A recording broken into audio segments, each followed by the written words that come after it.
I could see it now in 18 years. Let's go, Utah. Utah sucks. Let's go, Utah. Wheeler, Utah. Keep at it. Maybe you'll get a night like tonight. What's up, everybody? It is, June 28th? No, June 27th. 20 years ago today, John Cena, Kurt Angle, ruthless aggression. He did kind of sound a little bit like Vince that day. And then the sign of respect from the Undertaker afterwards. John Cena looking at his hand like, either I'll never wash this hand ever again, or Undertaker, where was your hand last? How's everybody doing tonight? How was your weekend? Awesome that you could join me here. Last night, we did a pretty fun Forbidden Door pay-per-view review. Originally, we were going to go do it in 60, but because of my 10 to 12-minute extended rants on other things, we ended up going 90. But a little cheap plug, if you haven't checked it out yet, when I go like this, go tune in. We talked about the show. We talked about Claudio. Tonight, we have some updates, not only about injuries that happened and didn't happen last night, Dax. We'll talk about that a little bit later. Tonight is going to be mostly Raw, a little bit of John Cena mixed in with it. The Raw go-home show to Money in the Bank. I tell you, what a fun episode tonight. You know, I know that you got the usual noise online adding up, you know, the lack of wrestling in the ring. Don't you just want to be entertained for 3 hours? I mean, 3 hours is overkill. There's no question. But at the end of the night, I just want to be entertained. I mean, when you think about, you know, because I see people doing this all the time. Oh, Rampage has 44 minutes in an hour of wrestling. I'm exaggerating. Oh, AEW Dynamite does this and NXT does this. It's right. So if you watch all of that content during the week, you mean to tell me that if you get your extra fix of in-ring wrestling on Rampage, you get a little bit more on Dynamite, we can't sacrifice a little bit tonight just to have some feel good? You know what was interesting too tonight? I don't know if a lot of you saw this, but it caught my eye, but I didn't want to say anything because, hey, who knows? Maybe John Cena's inspirational speech tonight will get through to some people. But I saw some people online talking about how, you know what Cena said tonight is exactly what we need right now. The world is not in a good place, and we just had Roe v. Wade overturned and all of this hate and war going on, that maybe we should, you know, be better and bring out the good. And meanwhile, you go on their Twitter feed 24 hours earlier, you know, just awful. But hey, who knows? Maybe Cena's promo tonight turned it around for them. Then again, maybe not. By the way, in case you were wondering what John Cena was doing tonight before Monday Night Raw, he was granting more Make-A-Wishes, my friends. I think the official count now is 659 wishes. Freaking awesome, man. Absolutely awesome. I tell you, I've been watching wrestling since 79. And I have lived through the entire John Cena era, even before when he was the prototype, even before when he was wrestling for Rick Bassman. I will tell you this. If you would have told me 10 years ago that we would be showing this level of love for this man, I would have said you're probably way off. Now, let's remember that a lot of our appreciation for John Cena is not just what he does with Make-A-Wish. It's not just him going to Hollywood, but, you know, his Twitter feed.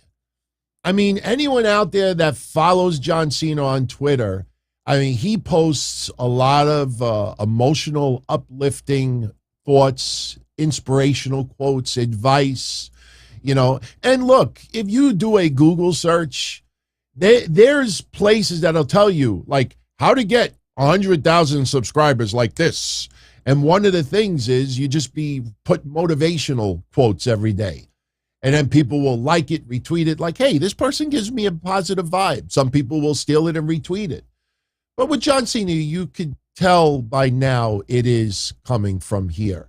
So his aura, and look, he's not a perfect person. I remember the controversy with, what was it, China, not too long ago. I mean, you know that his heart was in the right place and he made a mistake. Okay, we all make mistakes, no question.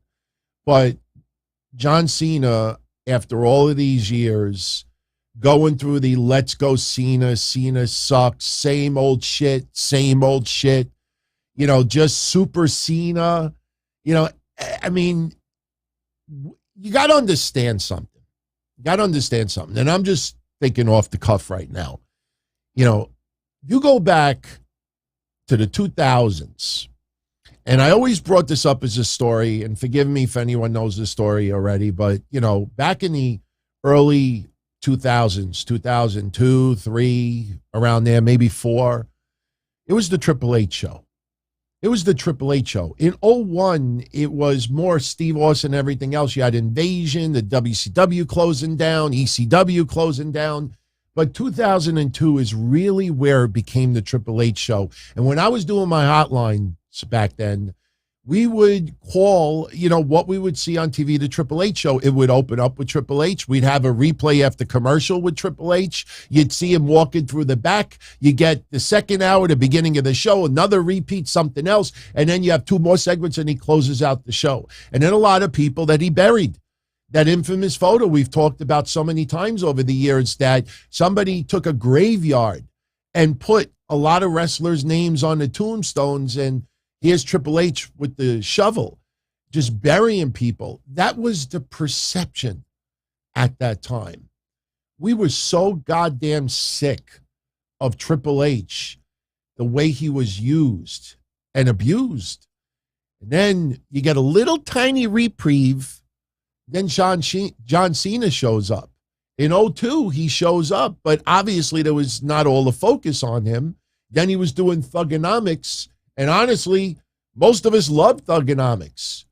He would do his promos, you make me sick, and if you're all like me, you could suck my, and lift the microphone. Everybody would yell, or he would use expletives. But then, we started getting family friendly. We had the Benoit tragedy, WWE having to make a change for stockholders, family entertainment, and the rest is history. So the next thing you know, it's everything Cena. And it really got beyond tiresome. And then you get Roman Reigns.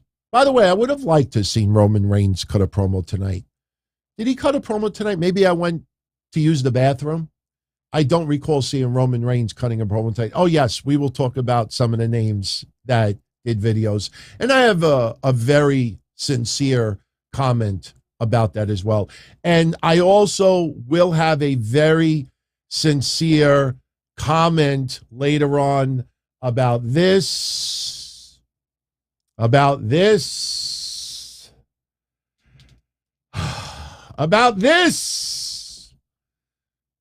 We'll talk about it later, everybody. Boom, boom, boom.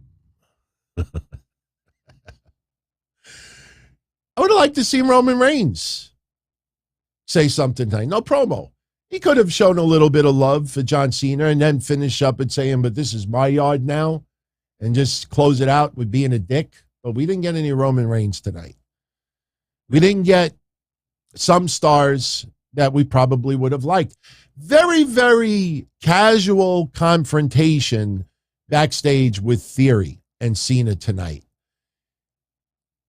It could still lead to SummerSlam. I personally loved the fact that we didn't get any attack on Cena tonight.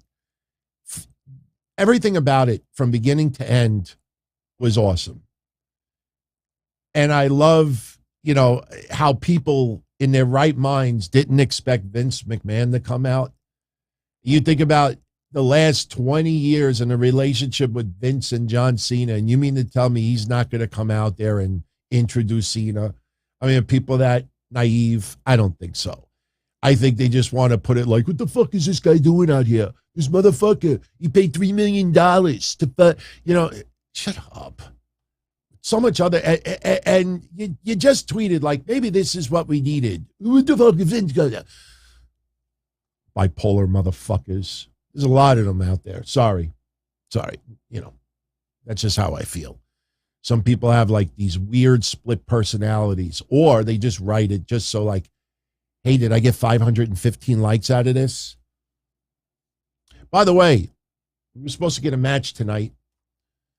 Ezekiel or Elias or Elroy, that's the Jetsons, versus Kevin Owens.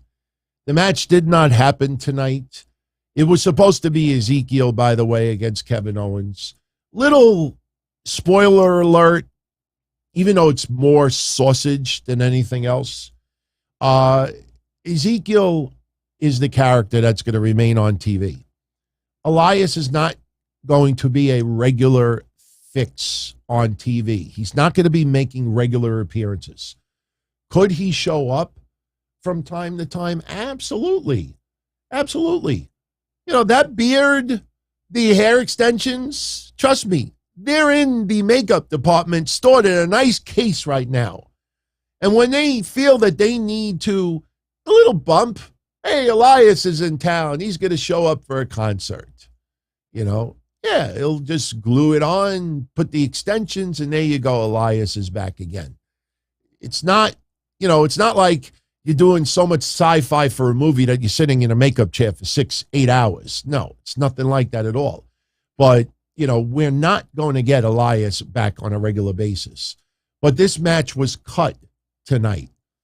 And I DM'd someone who I trust, and he said to me, pretty much, I think we all could figure it out, Captain Obvious. It was cut because the John Cena segment in the ring went a lot longer than was originally expected. I know you may say, like, it didn't go that long, but believe me, 3 minutes here, a minute here, and, it adds up, especially when Kevin Owens and Ezekiel was only supposed to go probably about 4 minutes anyway. So, but we did see Ezekiel backstage with with John Cena, which was cool. By the way, they showed at the beginning of Raw tonight, John Cena showing up at the building. And everybody was positioned. I mean, what did they do? Hey, John Cena just showed up, and everybody just ran out of their locker rooms like, but it was cool. But I got to ask you all a question. Maybe I'm just totally getting this wrong tonight.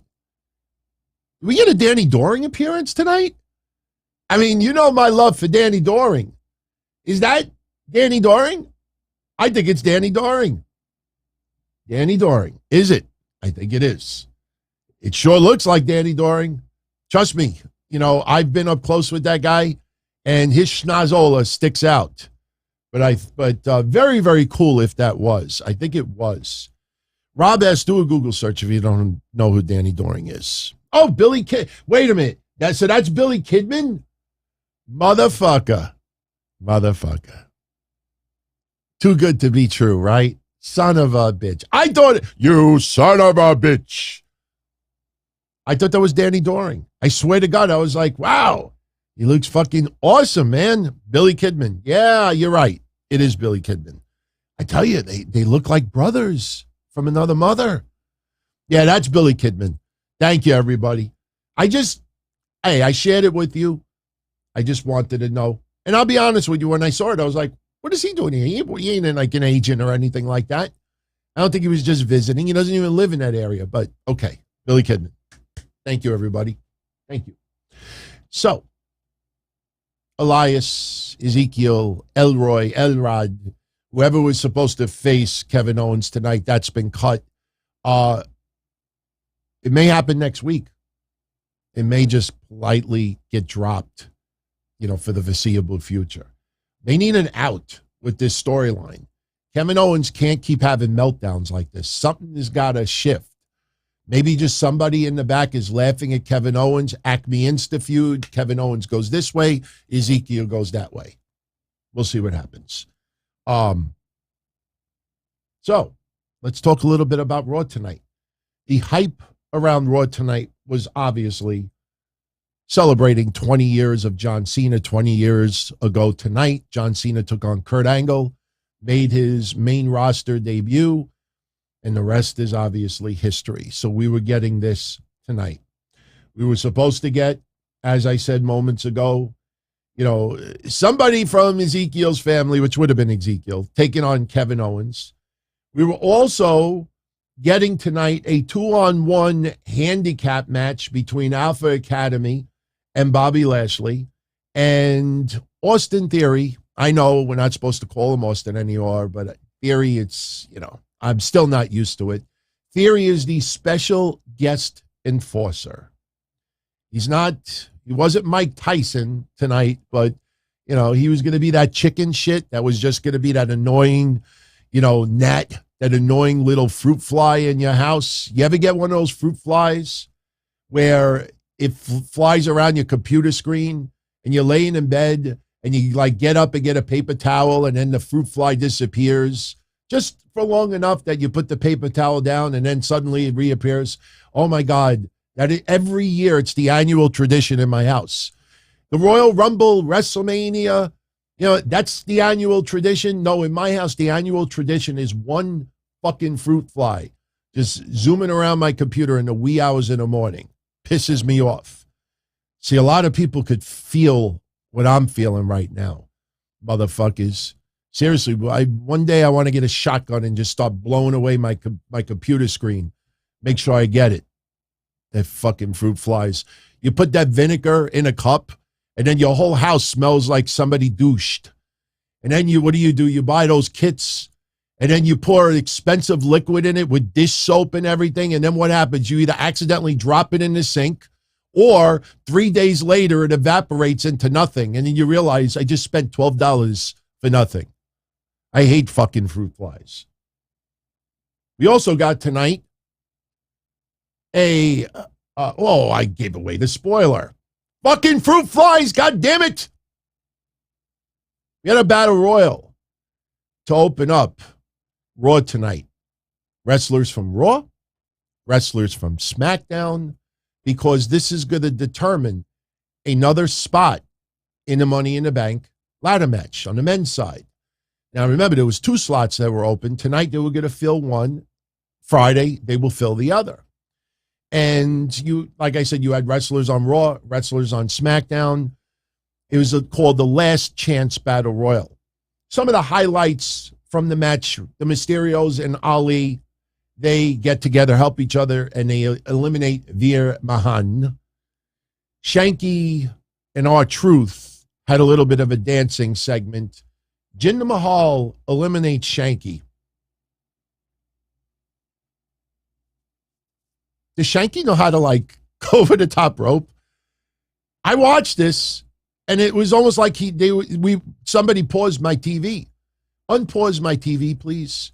Jinder is trying to eliminate Shanky. You would think Swerve Strickland when he just launched Keith Lee over the top rope. What the fuck you doing? Shanky gets popped up by Jinder, and Jinder is just literally just standing there, and Shanky, it was in slow motion. Personally, you know what I would have done? I'm not kidding. I know this is going to sound so stupid to a lot of you out there, but it was so goddamn slow, the way he got eliminated over the top rope. I would have had Shanky dancing as he went over the top rope. As he's upside down, it would have been seriously. Just to hear Corey Graves, is this idiot dancing as he's being eliminated? Seriously, I would have done it. The Shanky Panky. Jinder Mahal eliminates Shanky. Shanky looks shocked. How could you look shocked? He took you 45 seconds to eliminate your ass. T-Bar does me a solid, picks up Reggie over his head, presses him, throws him over the top rope. Bye-bye, Reggie. Dolph Ziggler and The Miz team up to eliminate Rey Mysterio. Shinsuke Nakamura eliminates Dolph Ziggler. So now we're down to Shinsuke Riddle, AJ Styles, and Ricochet. Asterisk. Shinsuke gets eliminated by Riddle. Ricochet gets eliminated by AJ Styles. Kind of feel bad about Ricochet, but, I'm hoping they put him in NXT. Seriously, we talked about that last week. Put Ricochet in NXT. Have him feud with some of the younger stars. I think it would be fucking phenomenal. So now we think we're down to AJ Styles and Riddle. So we thought. Miz was shown outside the ring being attended by physicians selling an injury to his leg, but he was never eliminated. So as Riddle and AJ go at it a little bit, and it seems like AJ is close to being eliminated, here comes the Miz. Eliminates AJ Styles. We're down to Miz and Riddle, and holy fucking shit, is Riddle over with the fans. When we talked last week about Roman and Brock here and a boatload of people here, which is not a bad place to be, Riddle might be the weakest one of them all. But I'm telling you, man, you don't have to be up here. If you got the fans on your side that much, WWE could do one of two things. Obviously, Riddle could down the line win the championship, and there'll be tears shedded for a lot of people.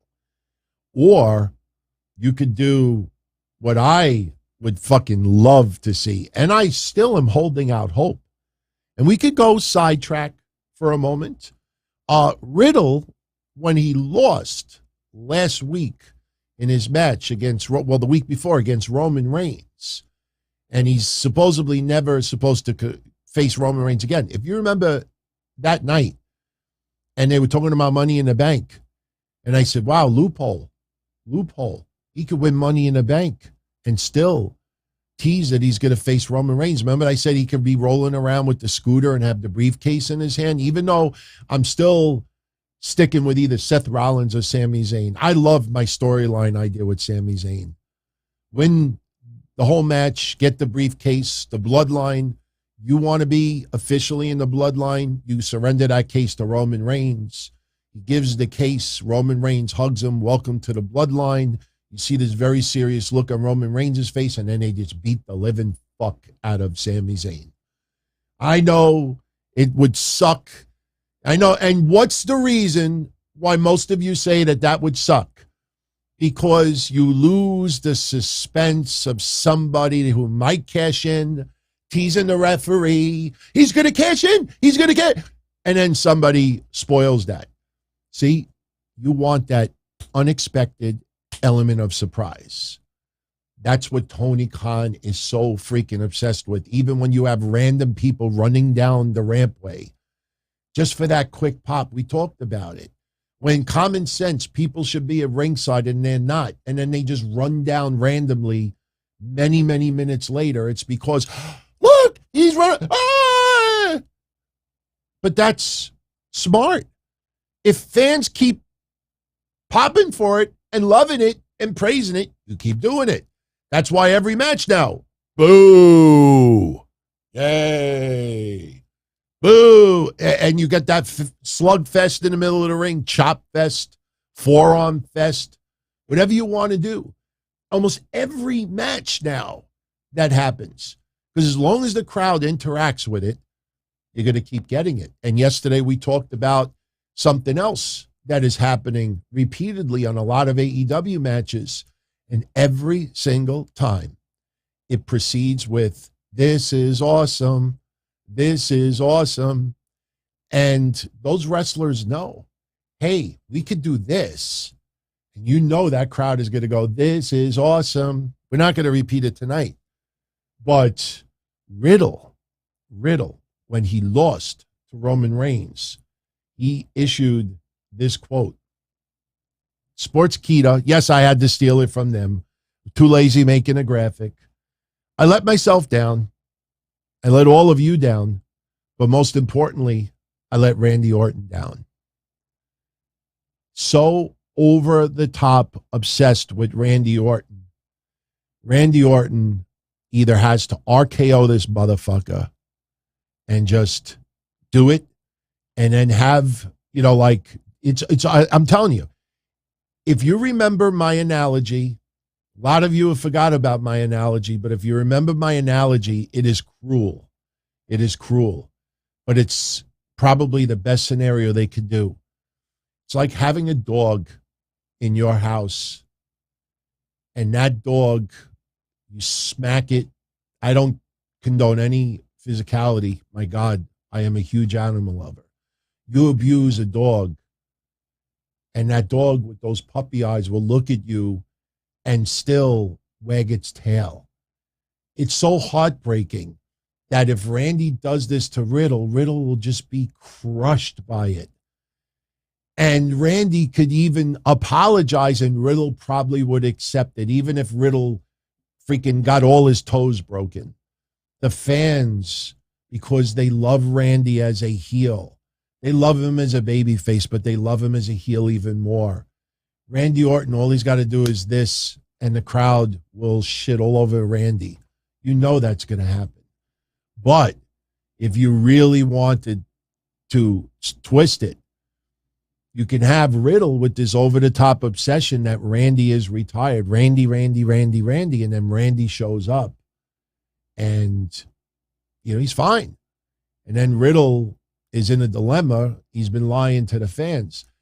It would work, but honestly, there's an old saying, if it's not broken, don't fix it. You just have Randy Orton turn heel. You just have him turn on Riddle. It would crush the fans. RK Bro.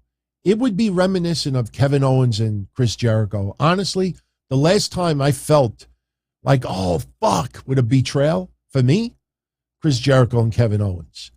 I would look at Randy Orton turning on Riddle like that the same way I felt with Kevin Owens and Chris Jericho. I think it would be epic. Speaking of Randy Orton, yeah, we could bring it up. I know people couldn't wait to clickbait. AEW wrestlers appear on Raw tonight. Forbidden door, forbidden door, forbidden door. How's about fucking respect? Wrestlers showing respect, giving a little bit of props to Tony Khan, a little bit of props to WWE, that, yeah, we can see somebody's face on TV. Just because you see Jericho on Raw tonight doesn't mean that 2 million people are going to tune into Dynamite Wednesday because it's blood and guts. Fans know AEW exists. If you watch wrestling every week, even if you don't surf on social media, it will pop up in your TV feed. It will pop up in commercials. It would pop up on suggested videos. Trust me, we're not in a prehistoric era where somebody turns on, oh, me watch Raw, me watch SmackDown. What is Rampage? What the Dynamite? Oh, Dynamite. Fire, fire, fire, fire. I did watch Beavis and Butthead Do the Universe, whatever it's called. Thank you, everybody who suggested it. I didn't even realize it was out this quick. I have to watch it a second time. I don't want to give my thoughts on it yet, but it's definitely something I need to watch a second time. Fire! Fire! So, wrestlers tonight paying tribute to John Cena. We get the lovely Trish Stratus tonight. We get Stephanie. Thank God, nothing on the levels of 9/11. We don't need to revisit that. We get Shawn Michaels. And because that guy still has me blocked, Shawn, center camera, not the right. We're not looking at the logo in the right corner of the screen. Center camera. Stop doing your impersonation of Robert Gibson. We had Randy Orton. Oh, wait. But Randy, you're not supposed to be sitting up. Your back is fucked. We get Stone Cold Steve Austin. We get Kurt Angle paying a little bit of a tribute, going back to John Cena's debut. We had Triple H Happy to see him back full time. And then, oh my God, Forbidden Door, everybody. Forbidden Door, big show. AEW Superstar on Monday Night Raw. Tune in now. Clickbait. Look, I don't blame people for writing out in their title. But the way they word it, they make you think like they showed up and they're teasing Forbidden Door. Forbidden Door, my balls.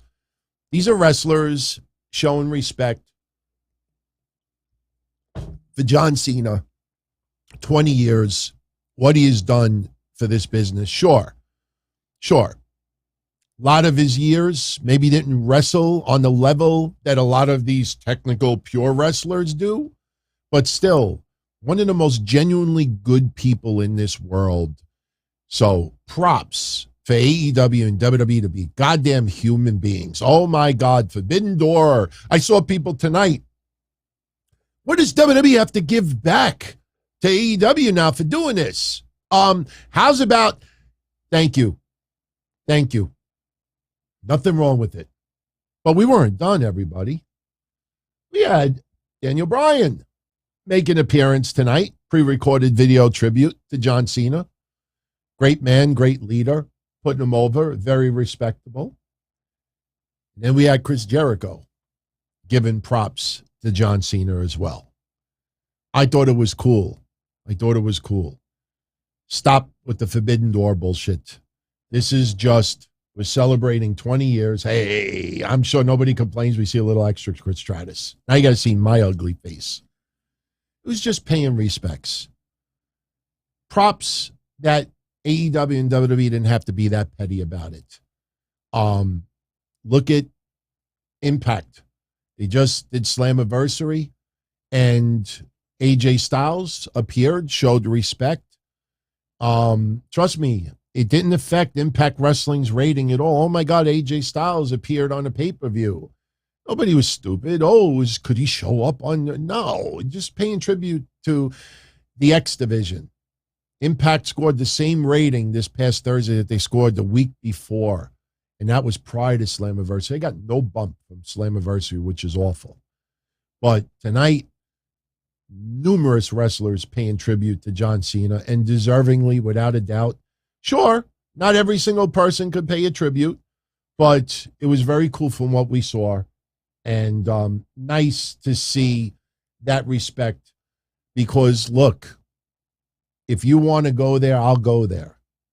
Tony Khan does not like the sports entertainers as much as he likes the pure wrestlers. Ring of Honor, New Japan, we've talked about it. He grew up as a fan with that, and that's his right. He's more wrong than we are if we like something different. Every wrestling fan could like what they like. You're not forced to enjoy something specific simply because your friends or peers or, relative, whoever, you like what you like. Never feel obligated. You must follow this. You must watch this. You must like this. You are entitled to whatever you want. So props that pro wrestlers pay tribute to John Cena. Let's see a month from now. What do we get with Rey Mysterio? Because we talked about it last week. Is WWE going to celebrate the 20 years of Rey Mysterio? And the answer is yes. Tonight we had a very brief moment with the Judgment Day. Now, last week we talked about it. Judgment Day was on Main Event, taking on the Mysterios. They tried it out. WWE liked what they got out of that match. So now that will bleed into next week, Judgment Day versus the Mysterios. So tested it on Main Event. Now they're going to put it on Raw.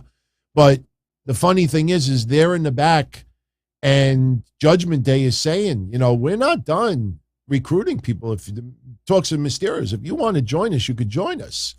Dominic has had some bad luck lately, and Judgment Day says to him, Dominic, maybe your bad luck is because you got a bad father. Ow! Then they mention, oh, no, props to Rey Mysterio, respect, 20-year anniversary coming up and this and that. So We'll see what they do a month from now. Will it be on the level of the John Cena stuff? No, absolutely not. Do I expect wrestlers from other companies to pay tribute to Rey Mysterio? Probably not. Believe it or not. I don't think we're going to see Alberto El Patron enter the screen. Could we see Vicky Guerrero? Yeah, possibly.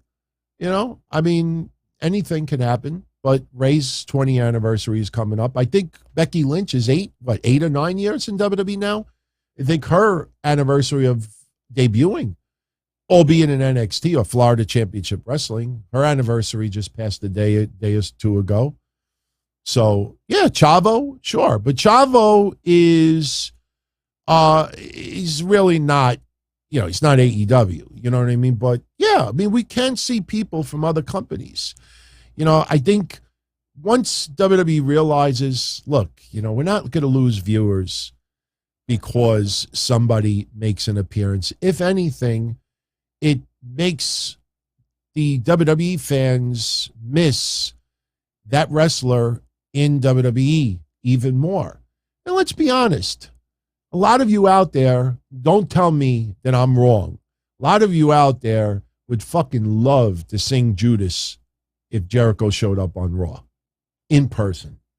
Just like with Cody's theme, you trust me, you would. And don't tell me you wouldn't. It's just like Claudio Cesaro debuting in AEW yesterday. Well, we were very honest about it yesterday. I loved it. I enjoyed it. I still wish Daniel Garcia would have been that mystery person, but you realize now that Tony Khan, when he wants to make a surprise, it's either got to be epic, amazing, unbelievable. Look, I got goosebumps. Pinch me if I die tomorrow. This was the greatest night of my life. This is better than blowing my load. This is better than eating 15 slices of your favorite pizza. This is better than hitting like a little mini lottery. This is epic, amazing, unbelievable. What happens 2 months from now with Claudio? I have no idea. But do you honestly think that Claudio is going to go further in AEW than he did in WWE? I don't see where that happens. I mean, everybody is a trios now, and only one trios can be champions once they start the tournament, which is going to happen soon. But the thing is, why are people so excited for Claudio in AEW? Because there is a bunch of matches that they would love to see him do. He will now be allowed to do some moves that WWE said, you ain't doing that on fucking SmackDown. We want you to be here 10 years from now. You ain't doing that shit. No fucking way. Look at Ricochet. You see what Ricochet, some of the stuff that he can do, and you realize some of it is almost never seen in WWE. They water people down. So there's reasons why you see someone come over to one of your favorite companies and, you want to see what they could do. But not nostalgia, even more. So very cool to see that tonight. But all this Forbidden Door stuff, no, not even close. All right. So we had an appearance tonight also from Cody Rhodes. Very cool. Unadvertised appearance, by the way. Cody Rhodes interviewed from the gym. He said that he was flying a little bit too close to the sun, that it will be bittersweet watching Money in the Bank. He puts over each guy that's going to be in the match. He saves Seth Rollins for last. He thinks about what would happen if Seth Rollins repeats history. He says he's not rooting for anyone, but if Seth Rollins wins Money in the Bank, Cody will be the first to congratulate him. And then one of my favorite segments. Seth Rollins shows up with John Cena in the back. Ha ha ha ha. Ha ha ha ha. Ha ha ha ha. I can't do it as good as Seth Rollins. But he's doing it slow. He's like, ha ha ha ha. Ha ha ha ha. He's laughing at John Cena, but he's only kidding. Congratulating John Cena. Don't you remember the time, John Cena, when I disfigured your face? Yes. That was crazy when that shit happened, everyone. You know what was worse about it? We still fucking hated Cena. There's an infamous photo that I have in my collection. I don't know if this photo is commercially available. John Cena had a match against JBL once and bled almost to Jericho Thrill Seekers level. Any of you out there don't know what I'm talking about, if you Google Chris Jericho Thrill Seekers blood, be prepared to see Chris Jericho bleed like you have never seen him bleed before. Crazy. And, you know, what's sad about it is you're going back to a time where there was no high definition. If there would have been even 720p quality of that match, it would have looked even sicker than what it was. John Cena bled worse than Jericho in that match. And some of us thought, you know what? That level of bleeding might actually get him more over with the fans. It didn't happen. Got his face disfigured by Seth Rollins and still didn't happen. But Cody, talking about Money in the Bank, tells Cena we have a lot in common, kind of teases Cena like, you know, what are you doing Saturday, Money in the Bank? And next thing you know, after Seth Rollins pretty much guarantees victory, MVP and Omos show up. They have a different opinion as far as what's going to happen at Money in the Bank. So we'll see what happens. But Friday, they will fill that final spot. Couple other things. And yeah, we're going out of place wherever the conversations dictate us. First off, the handicap match. Again, Alpha Academy versus Bobby Lashley. You know, you knew that Bobby Lashley was going to win this to make him seem almost invincible. Theory is outside as a special enforcer, and he's that annoying fruit fly, as I said earlier. Every time Bobby Lashley would get a little momentum, Theory would fuck it up. But then towards the end of the match, Theory gets a little bit blindsided by Lashley. Lashley goes at it with Otis. Otis tries to do a bonsai drop, just to have Lashley go underneath him in the corner, pick him up, dump him backwards. You know, this kind of got that pop similar to when Bianca Belair picks up Doudrop. You know what I'm talking about? But then Otis, who simply because he falls on his back, he's totally crippled and he can't do nothing else.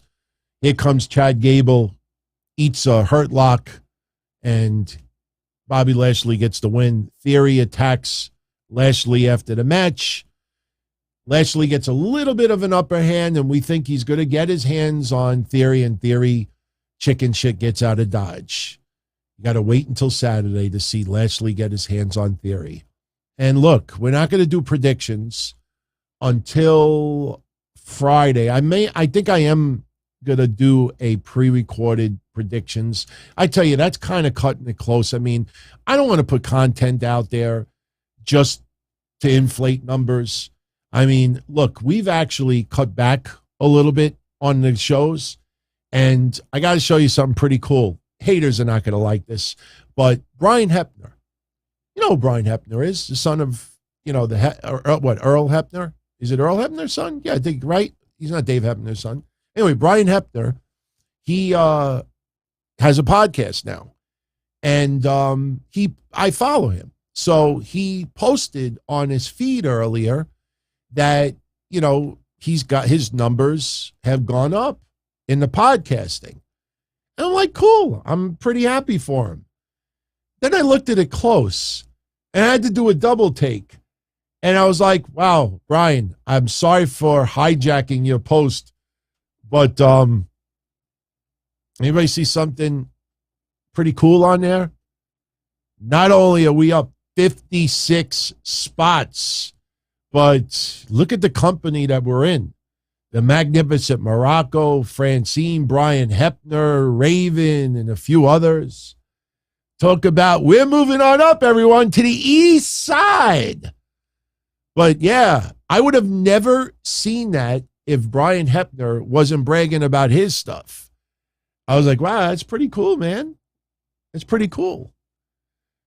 So I don't know if how we're going to do predictions. we got the watch party Friday with SmackDown and Rampage. I could come up here and do some quick predictions like after Rampage, even though we're doing a watch party right before. But like I said, I don't want to do predictions, just to put up numbers. Saturday is Money in the Bank. So I'll probably, you know what I'll probably do? I'll probably put something in the community section tomorrow. I'll let you all vote what you want me to do. If you're like, we don't need prediction. I mean, I could just post it in a text. Just post text. Hey, this is who I think's going to win. But don't forget, we are going to do a predictions contest. We will do it on Patreon. We'll do it on YouTube for channel members as well. So at minimum, we'll still have the contest. So, all right. Just to wrap up your Raw recap tonight, Liv Morgan, Alexa Bliss, kind of a waste of a match. I guess it was just designed to tease a little bit of friction between Alexa Bliss and Liv Morgan. First, they were interviewed in the back. They're sort of friends, but then Alexa has no friends. She don't trust anybody. And Liv is like, we're not friends because friends are supposed to lift each other up. And at Money in the Bank, I'm going to lift myself up all the way to the top of the ladder. And I'm saying some awfully choreographed, forced phrases that sound goddamn stupid.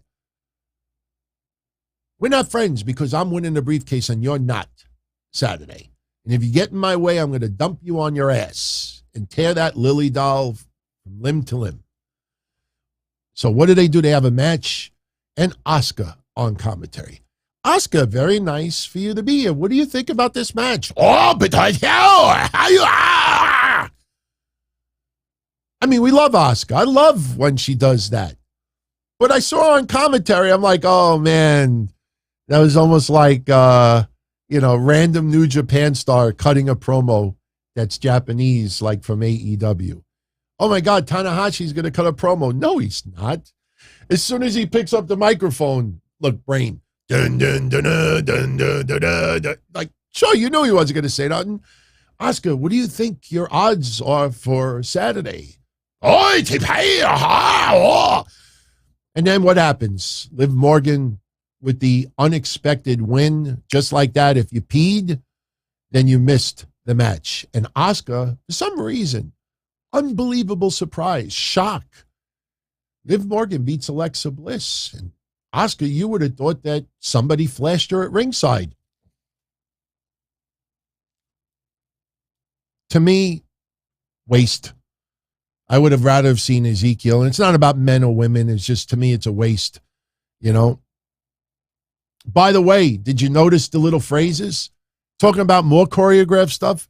Liv said, I take a line from John Cena and my time is now. I wish I had that sound effect still that went, she's like, I take a line from John Cena who told me earlier, my time is now. Did you hear what Alexa Bliss said in return? Just bring it. Oh, there was some Easter eggs tonight, goofy ones. Another goofy segment. Not everything was great tonight. Bianca Belair in the ring with Kevin Patrick, cutting an interview. Wants Carmella to confront her face-to-face. Carmella comes out there. There's a little trash talking. Next thing you know, Bianca cheap shots Carmella and kind of gets out of the ring, and there was no reaction whatsoever. I mean, the whole segment to me just fell freaking flat. I mean, just take my Pellegrino sparkling water, keep the cap off for a week, and you see how flat that is. That segment was more flat. I didn't like it very much, to be honest with you. We had tribute videos. By the way, I don't think I showed you JBL. JBL might have been the only one that I missed with the screenshot. I was just thinking about JBL because of what we said earlier about Cena. I do feel that JBL and Cena arguably is his second greatest feud. I think his greatest feud was Randy Orton because they came up together pretty much. But JBL is really up there. At that time, people just didn't like JBL. Not really because of the heel. It turned into that. But people just weren't enjoying the millionaire oil tycoon storyline. It got to the point where people did want to see JBL to get his ass kicked. But if it was up to people early on, They would have just said, keep him off my TV. I have a lot of appreciation for JBL now. I used to hate that man. Oh, we got a surprise tonight. Not just Cody. Guess who's coming back to SummerSlam? And explain to me why the fuck Logan Paul would want to team up with The Miz again. Didn't The Miz drop Logan Paul after their match at WrestleMania? Are we going to get the opposite? Are they going to win their match and then Logan Paul is going to drop Miz? I think so. Now, I'm not a fan of Logan Paul. Anybody follows my shows? No, not a fan of Logan Paul. But I'm going to say this. That guy did a great job at WrestleMania.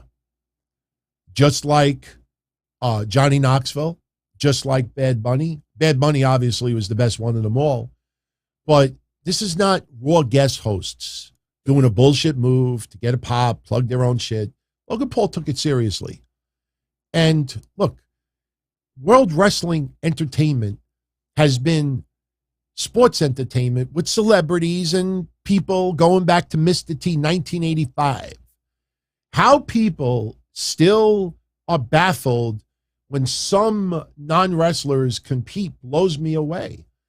I mean, I wasn't expecting Logan Paul at SummerSlam, but right away people by default are shitting all over this. Why are you shitting on it? Why? He didn't do a bad performance. If anything, I want to see Logan Paul get his ass kicked a little bit. I could see if he was awful, but he was okay. If you don't like sports entertainment, if you don't like that outside Hollywood entertainment vibe that WWE has been doing since 1985, then what the fuck? Why are you tuning in? You know, I just accept it. We may not like every little bit of it, but accept it. You know what this is, it is, and you know what it's going to be, and you know there's going to be other celebrities down the line. There's been rumors of other celebrities for years and years and years, and it has not come out to pass.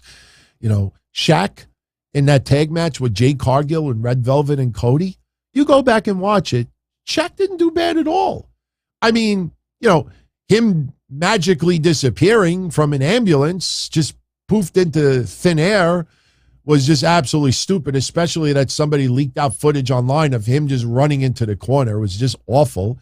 But, you know, I remember people were like, oh, this is epic, amazing, unbelievable. Wow, fucking awesome. Shaq did an incredible job. You know, but Logan Paul, we all got to by default say this is fucking awful and WWE bullshit, blah, blah, blah, blah, blah. I'm getting a headache from hearing all that. But he's going to appear. I just question the logic of them teaming again. Unless Miz starts the match and then tries to get the hot tag to Logan Paul, and Logan Paul does this and leaves. Imagine if they did that and Logan Paul doesn't even wrestle. Imagine if this is Logan Paul getting revenge on Miz for what happened at WrestleMania. Remember, Miz also put down Cleveland. Isn't Logan Paul from Cleveland? So we could end up with a scenario where, you know, Miz gets his ass kicked and then goes for the hot tag and Logan Paul just gets out of there. Just throw an idea. Yeah, so fly. I know Miz explained it. Doesn't matter. You think about what happened at WrestleMania, it still doesn't matter. This is Miz as a heel trying to make logic out of this. Sorry, had to take a slug. Miz is a heel. Miz is supposed to make us believe that it all makes sense. Miz is supposed to, in his head, convince himself like, oh, this is why this, that. Think back to, because we were talking about it last week, think back to when Bully Ray became the leader of Aces and 0.8s. And they had to do 5 segments to try to convince us that all of Bully Ray getting his ass kicked and the whole storyline with Brooke Hogan and everything else was just him proving that he could be the leader. Trust me when I tell you. In this neighborhood, I mean, the Italian mob is pretty much non-existent for a long time. You still get drips and drabs. I was watching a story today from 2015 from Corona, Queens. An Italian family came in from Italy And the mob is trying to get a big footprint in New York again with drugs. 2015, they were selling loads and loads of narcotics through their pizzeria in Corona, literally a block away from the whorehouse that we talked about on Saturday with Roosh. Roosh did not go to a whorehouse. Do not put words in my mouth. But, trust me, you don't prove that you could be a leader by getting your ass kicked and doing things against the family. You do not fuck with the family. You do not, do any harm to the family to prove your worth. So, of course, the heel is going to try to, in his head, justify why Logan Paul and The Miz are teaming up again. But in Logan Paul's head, he should be 180 degrees opposite. So, it's funny, Benjamin. I never liked the Aces 0.8 storyline, but because years have gone by, you see people now because they forget, or maybe they just weren't following Impact at the time, TNA. I saw a lot of people like, oh, wow, they're bringing back Aces and Eights. Wow, they should bring back this person and this person. I'm like, Nux. Oh, that's going to change the rating. They're doing 108,000 now. What do you think they're going to do when they bring those people back? They're going to do 145? All right, so Logan Paul is coming back. I'm looking, see if there was obviously one match that we haven't talked about yet. Okay, 2 matches. We had more of the hype of the Street Profits versus the Usos. Now, I think we all know Usos. There's no reason to take the titles off the Usos right now. Street Profits, in WWE's eyes, are the strongest babyface opponents for the Usos at this time. Obviously, most of us don't want the New Day versus the Usos again. They'll save it for house shows. But Cena early on with the Street Profits seem like they're not all 100% confident. Cena's like, you're an NXT champions. You're SmackDown. You're Raw. Never give up. Look, he's right. Never give up. This says never give up, by the way, in Tato language. Tato. But Street Profits like, he's right. Never give up. So we get a fun match tonight. Montez Ford over Jey Uso. Now the Street Profits get to pick the stipulation. Now, me, if I win a match and I get to choose the stipulation, okay, Usos, you got to wear a blindfold. You got to tie your hands and your legs behind your head. You got to do your best Joey 924 impersonations. I know I said I would never go there again, but fuck it. I would come up with the most impossible scenario for the Usos to win. But because the Street Profits are baby faces and they're, I guess, end up being kind of stupid, it'll be like something where to pick your stipulation, and it'll be so watered down and be like, that's what you came up with? That's what you came up with? But this match tonight, freaking awesome, man. You know, all I saw after that match was over, I feel bad for Angelo Dawkins. All I saw online tonight, Montez Ford, future superstar, single star. Give me Montez Ford singles. He's the black Shawn Michaels. Angelo Dawkins is the black Marty Jannetty. You think I'm kidding? Just Google it. Do a Twitter search. You'll see. That's all I read tonight. Montez Ford, single star in the making, single star in the making. They got to split him up. Kind of feel bad for Angelo Dawkins, but Montez Ford put on a show tonight. I like Angelo Dawkins. No, I don't want to see him split right now. There is money with the Street Profits. It's just the way WWE has used them. I think WWE has not done a great job using them. Remember, they were teasing kind of heel turns. Weren't they teasing a little bit of heel turn, setting off music during RK Bros matches? You know, it would be a little dicks at the time. It would be a little dicks. So anyway, a bunch of people with no dicks. No, not haters. In a women's match. to close out, I know, stupid segue. We close out Raw tonight. We get a last chance elimination match. Why Tamina is in it, I don't know. Why Doudrop is in it, I have no idea. Why Nikki Ash is in it after what we've seen the last 12 weeks. Maybe it's Vince's way of just teasing him. Like, please, no, don't put me in another match. I'm going to get destroyed. Please, no, don't put me. Yeah, not only are you going to be in a match, you're going to be in a elimination match with the pay-per-view on the line. No. Next thing you know, she's going to get a match for a WrestleMania spot. The leader, the GM, the intern, and whatever.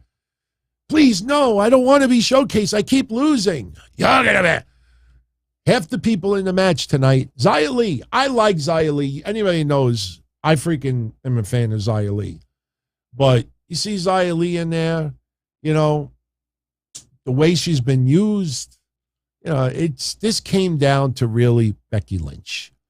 It was Becky versus Shayna versus Doudrop versus Nikki Ash and Tamina, right? I don't have notes from this. Well, actually, I do. There was a couple of eliminations. Becky pinned Xia Li. Becky with the disarmer on Nikki Ash. We had a couple of awful commercial breaks during this match. Doudrop dumps Tamina. Shayna Baszler and Becky Lynch were in the corner. It was a nice spot. And yeah, if you look at the replay, it looked like Tamina got the worst of it. But Doudrop, all she did was just fall. She picked up everybody and dumped them.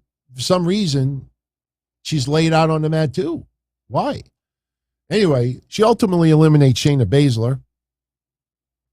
So we're down to Tamina, Doudrop, and Becky Lynch. Tamina with a Samoan drop, but misses the Superfly splash. Doudrop is outside the ring, body slamming Becky, splashing Becky, and I'm looking at the time. I'm like, Doudrop, it's time to get back in the ring. Doudrop and Tamina go at it. Doudrop hits the bonsai for the win, and here comes Becky, extremely pressed for time. Nice spot, though. Manhandle slam off the middle rope and pins Doudrop, so Becky Lynch gets a spot in the Money in the Bank ladder match. Now the odds change because she may be the odds-odd favorite. Yeah, we can end up getting... I know Adam Cole and Britt Baker got cute Owen Hart titles. We may get another couple that sweeps Money in the Bank. Now, I got to think about my predictions, and I need to see who's the last person on the men's side. But, you know, it's very possible that Becky Lynch and Seth Rollins could end up winning both. So that is pretty much your matches from Raw tonight. But the focus of tonight's show was about John Cena. We had video packages about his career, his debut, some of his legendary moments, all the beautiful Make-A-Wish appearances that he has done for kids, even tonight before Raw went on the air. We have lots of wrestlers paying tribute to John Cena, getting the love backstage, everybody showing love for John Cena. And then at the 10 o'clock hour, Mr. McMahon comes out. And Mr. McMahon, once again, getting a crazy pop from the fans. Because, again, I know people hate him because of the creative. They hate him because of the decisions. Hell, somebody was trying to get me to read an article that they're bringing up an accusation of rape from the 80s. What was her name?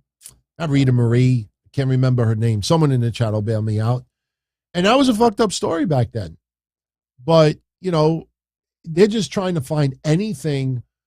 It's almost like the repeat of what happened with Ric Flair with Vice, with the plane ride from hell. You know, the difference is the Ric Flair stuff, although absolutely disgusting, you know, that actually happened a lot sooner than what has been accused of Vince McMahon. Think about this. Vince McMahon has been the CEO of this publicly traded company for decades.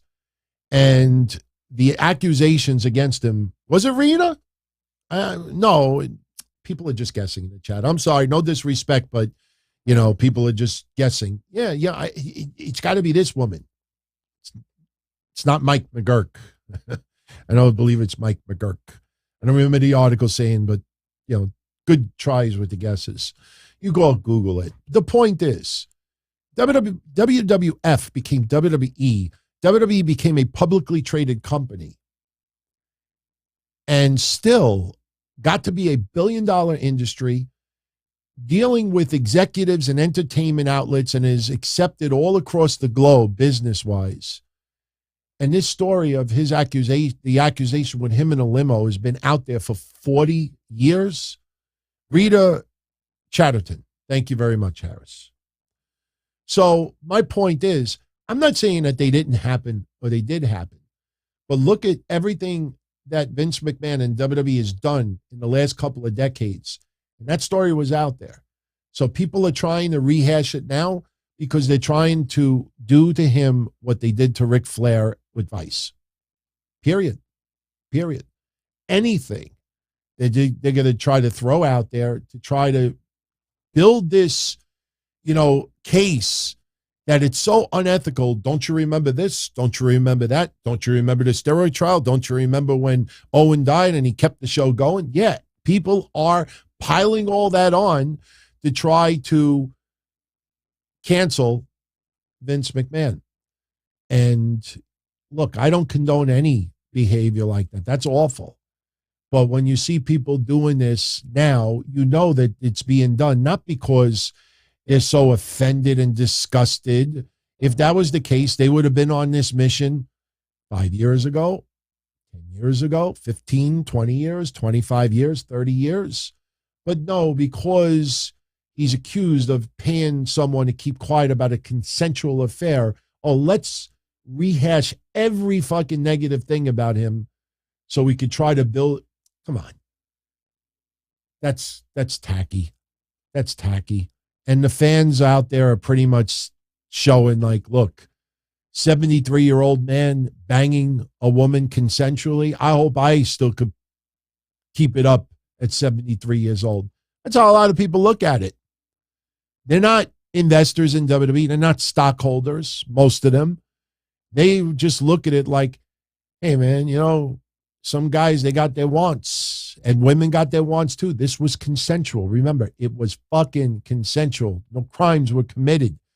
It might have been morally unacceptable. If you prove to me that it's without a shadow of a doubt that her salary was doubled so Vince could get a little piece of ass, that's different. But it has not been proven yet. It is basically what people want the outcome to be. So anyway, Vince McMahon comes out, introduces John Cena. John Cena comes out there, and we have wrestlers in the rampway as well.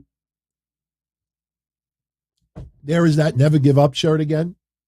And very, very cool. I mean, John Cena, I think people realize now that John Cena, a little bit less in the muscle mass, but is still cut up and in unbelievable shape. He's only in his mid-40s, everyone. It's not like he's 60 years old.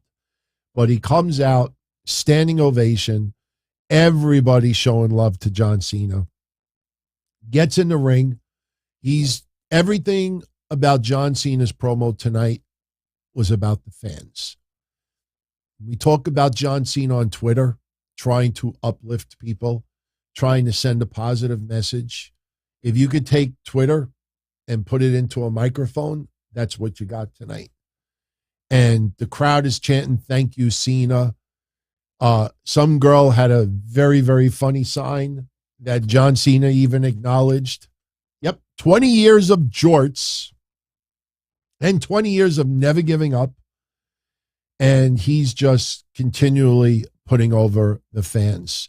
Fans are eating everything up. For 20 years, you have created an environment for me to be my true self. You've also been brave enough to tell me when I suck.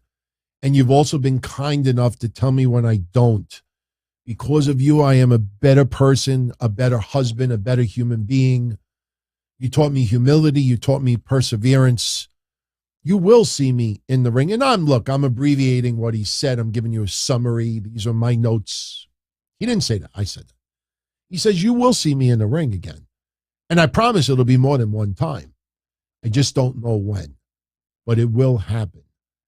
And he finished up his promo by saying, anything I do outside this ring is never just me. It is about us coming together. This is all about we. You have made me what I am today. And the crowd loved it. I loved it because you can have a feel-good segment. This was more than a segment, obviously. This was real heartfelt emotion, appreciation. See John Cena come full circle. This is not overnight. I mean, John Cena has been over for a while now. But to see us get to this place now where this guy is the ideal role model. You know, back then it was the superhero for the kids. And we all wondered in the back of our minds, is this really John Cena? How many of you go back to, 15 years ago, 10 years ago, but more 15, when he started going really kid-friendly with Cena around 2007, 8, maybe 9. And you remember a lot of the discussion back then. We used to cover it on the shows. How much of this superhero, Cena for the kids, how much of that is really John Cena?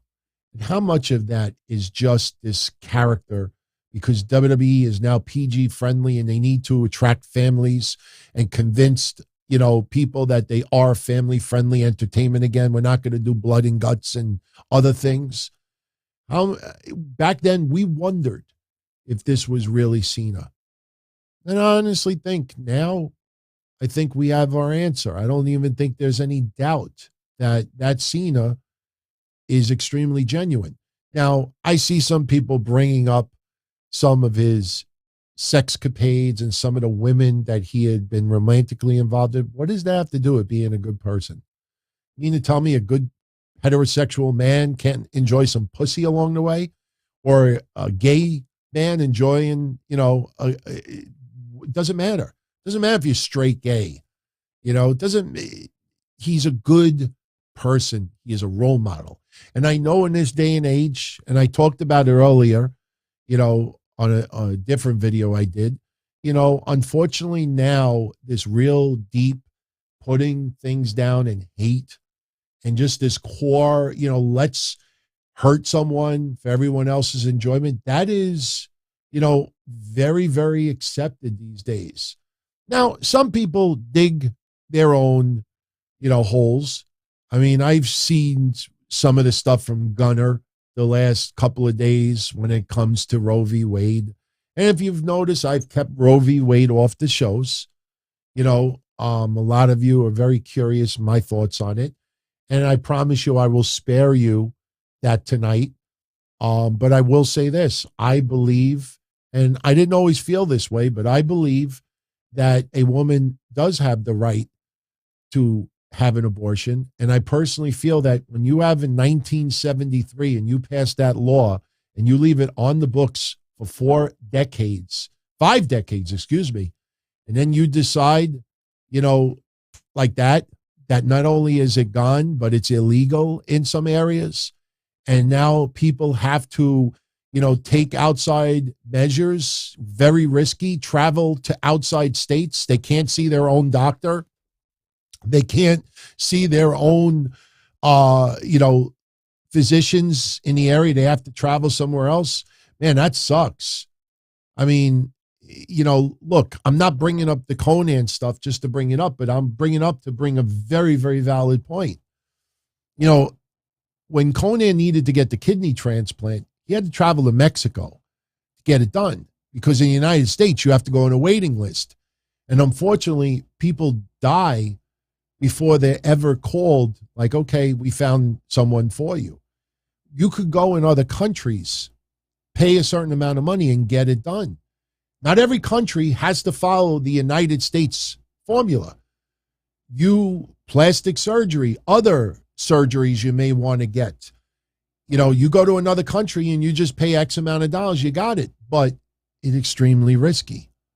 And you're now going outside of insurance. If you have complications, you're screwed. So I don't like that, like this, it became illegal in a lot of states. I think that is going to put some women at risk. But, I also feel that there's got to be a certain amount of time that it has to be done by. Because I do believe after a certain amount of time, even though it's inside a woman's body, it does develop enough where it feels pain and everything else. So I think there has to be a clear-cut time frame. Now, obviously, if there's a medical emergency, something else, extraordinary circumstances, okay, something, we're not perfect, our bodies are not perfect, something could happen that would lead to something. But the point is, I don't think it should have been overturned. And I think you're putting a lot of people at risk right now. But I'll leave you with this. Move on. This is my Roe v. Wade. If you're not sure, replay it because I'm not saying it again. I also respect people out there who are very religious and don't believe in abortions. Understand something. There are other religions, and we're not going to name them, but there are other religions who are absolutely against homosexuality. And what happens to those individuals in those countries, a lot of it gets buried. We don't ever hear about it, but it is dark and it is awful. My point is that, yes, there are a lot of Catholics who do not believe in abortion. I respect that. And I think everyone out there should respect if someone's religion, if they truly believe in their heart that it's wrong to get one, if that's their belief and that's their religion, you got to respect that. The problem is what you see going online by a lot of whack jobs. And yes, I think Gunther and some others are just that Drake Wirtz guy, that guy's a nut job. That's not people who just respect, disagree, and, it is what it is. But I also, respect those who truly don't believe in it. There's a big difference there. But, yeah, Glenn, what's weird about Kane? I don't know if you all noticed this. Kane has gotten more followers on Twitter since this all happened. Last week, he had 143,000 followers. As of a day or two ago, he was at 152,000. So I know what some of you are going to say. Well, maybe people follow him just to see what this whack job is going to say next. I don't think so. I think, people are following him more because they kind of agree with his views. I don't follow people that I despise just to see what they're up to. I think that's stupid.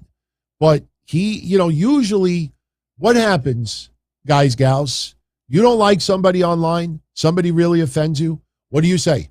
Unfollowed, unsubscribed, unfollowed, deleted, unfollowed, unsubscribed, deleted. Why, in a case of someone else, subscribed? You stupid motherfucker, subscribed. I mean, his numbers keep going up, which is really strange. Really strange. So, all right. So we're done with that. That was your episode of Raw tonight.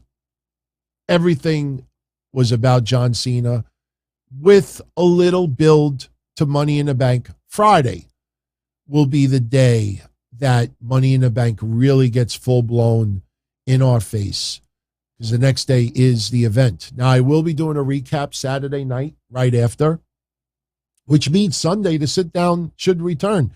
If there's enough news to cover, we'll split the show in half. We'll do a Don Tony show and a sit down.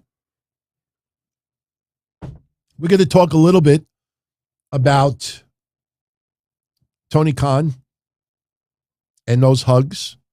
A lot of people want my take on it. I may surprise some of you with my take. First off, Mustafa Ali over T-Bar. Again, Tommaso Ciampa over Tozawa. Again, in main event. I thought it was an old post, but no, that actually happened tonight on Main Event. You know what? One thing I want to show you now, unless you're at SummerSlam weekend, as far as I know, this is not being recorded to be streamed online. It's not being recorded for a pay-per-view, even if it was a small amount of money. For those that don't know, the Undertaker is going to be appearing SummerSlam weekend in Nashville, Tennessee. However, he is going to be doing kind of like a Q&A, an intimate Q&A with fans. The press release, which is very, very short, it says, and I quote, Undertaker, Dead Man Show, will make its debut Friday night, July 29th at Wild Horse Saloon in Nashville, Tennessee as part of SummerSlam week. The Dead Man Show will feature the Phenom in an intimate setting, sharing never-before-heard stories from his Hall of Fame career and taking questions from the WWE Universe in attendance. Tickets will go on sale Tuesday, June 28th at Ticketmaster.com. Limited number of VIP tickets, including premier seating, meet and greet with The Undertaker. SummerSlam takes place July 30th, live from Nissan Stadium in Nashville. Tickets currently available, blah, blah, blah, blah, blah. So if you're going to be going SummerSlam weekend, might want to check that out. Hell, I mean, aren't we getting Ric Flair's retirement match? Could we see maybe some WWE stars maybe showing a little bit of love to Ric Flair? I'm not saying that they'll be on camera. I'm sure Ric Flair will come up in the Q&A asking Undertaker his opinion on Ric Flair wrestling again at this age with his health conditions. So, but hey, if you're there SummerSlam weekend, that might be something you want to check out. You know, and this is not the only time he's doing this. This is kind of like the test run. I mean, we remember when Foley did stand up, other wrestlers, Dolph and others, they did appearances and they did this. This is life after in the ring. And Undertaker, my God, you know, just imagine when his podcast goes full blown. I mean, this guy is going to have another big career outside of wrestling in the ring. And it's going to be interesting because, you know, we'll see how much of his personal views on politics and certain social issues. It'll be interesting to see how much that he reveals. So, very quickly, tomorrow we have NXT. Sangha versus Iron Quinn. I almost said over. We don't know the match yet. Sangha versus Iron Quinn. Giovanni Vinci versus Ika Manero. Indy Hartwell versus Kiana James. Nikita Lyons may be appearing. Will Apollo be dining once again? Apollo suddenly is not hungry the last couple of weeks. People know about that running joke. Cora Jade, Roxanne Perez taking on Katana Chance and Kaden Carter. The winner of that match, Cora Jade and Roxanne, they will go on to the Great American Bash to take on Toxic Attraction for those tag titles. I think Cora Jade and Roxanne Perez could possibly be your next tag team champions. NXT tomorrow, I think, is going to be a pretty good show. It's going to be interesting to see what the ratings are. I think we may have a confrontation with Cameron Grimes and Braun Breaker as well. Hopefully WWE starts advertising that. I think there's no reason why they can't get in the sixes again. You know, NXT, you're starting to see a little bit of a steady increase. They're building that foundation, and it's a nice thing to see in real time. Blood and Guts, the only match right now is obviously the Blackpool Combat Club versus the Jericho Appreciation Society. The JAS has a one-man advantage in that match. So, you know, we have that to look forward to. Rampage, 2 weeks in a row now, everybody. 422. Can't even get 500,000 viewers. That damage from New Japan is there. Hopefully we recover a little bit this week, a little bit more. But I still will continue saying it more than anybody else. 7 p.m. Friday nights. If Rampage moved to 7 p.m. Friday nights, that rating would be a shitload better. SmackDown, give them credit. give them credit. The week before, they did 2,290,000. And people said that was because of the build of Roman Reigns versus Riddle. Absolutely. 2,290,000. This past week, they did 2,231,000. No Roman, no Brock, and no major matches announced. And they only went down 58,000, 59,000 viewers. That is pretty fucking good. So we got to acknowledge that. So this past Friday, the Rampage that we just had in SmackDown, we have a little giveaway. And the giveaway was this very cool autographed AEW Sting photo signed by Sting, and this CM Punk signed AEW photo. I got to thank a certain someone who works in AEW. Yes, I have been complaining for many, many weeks that AEW sends us nothing to give away. And the next thing you know, I get a little envelope, and there is a bunch of AEW Sting photos signed and a bunch of AEW CM Punk photos signed. Somebody who was at the watch party this past Friday is going to win both of these photos right now. And if you want to get in on some of these giveaways, yes, we are pretty much keeping it for the watch parties because we want to build it up. It's a lot of fun. It's a lot of work as well. So if you showed up and didn't even bother texting at all, you're not on the wheel. Sorry. That's the rules. If you chatted a little bit, you're on the wheel. If you were on stage and AS7607, she showed up. We had a few people show up. First time ever. We had a gigantic audience Friday. And everybody on this wheel, I know it's getting smaller and smaller, but we're going to spin it. Wherever it lands, that person is going to get the signed photos. So, suspense, everybody, suspense. Let's spin this wheel. Let's get it done. Good luck. All right. I know some people get lucky and they win multiple prizes. Hey, that is the luck of the wheel. Whoever it lands on gets it. And the winner is John Tutton. Not to be confused with that troll asshole that likes to put me down and others on social media.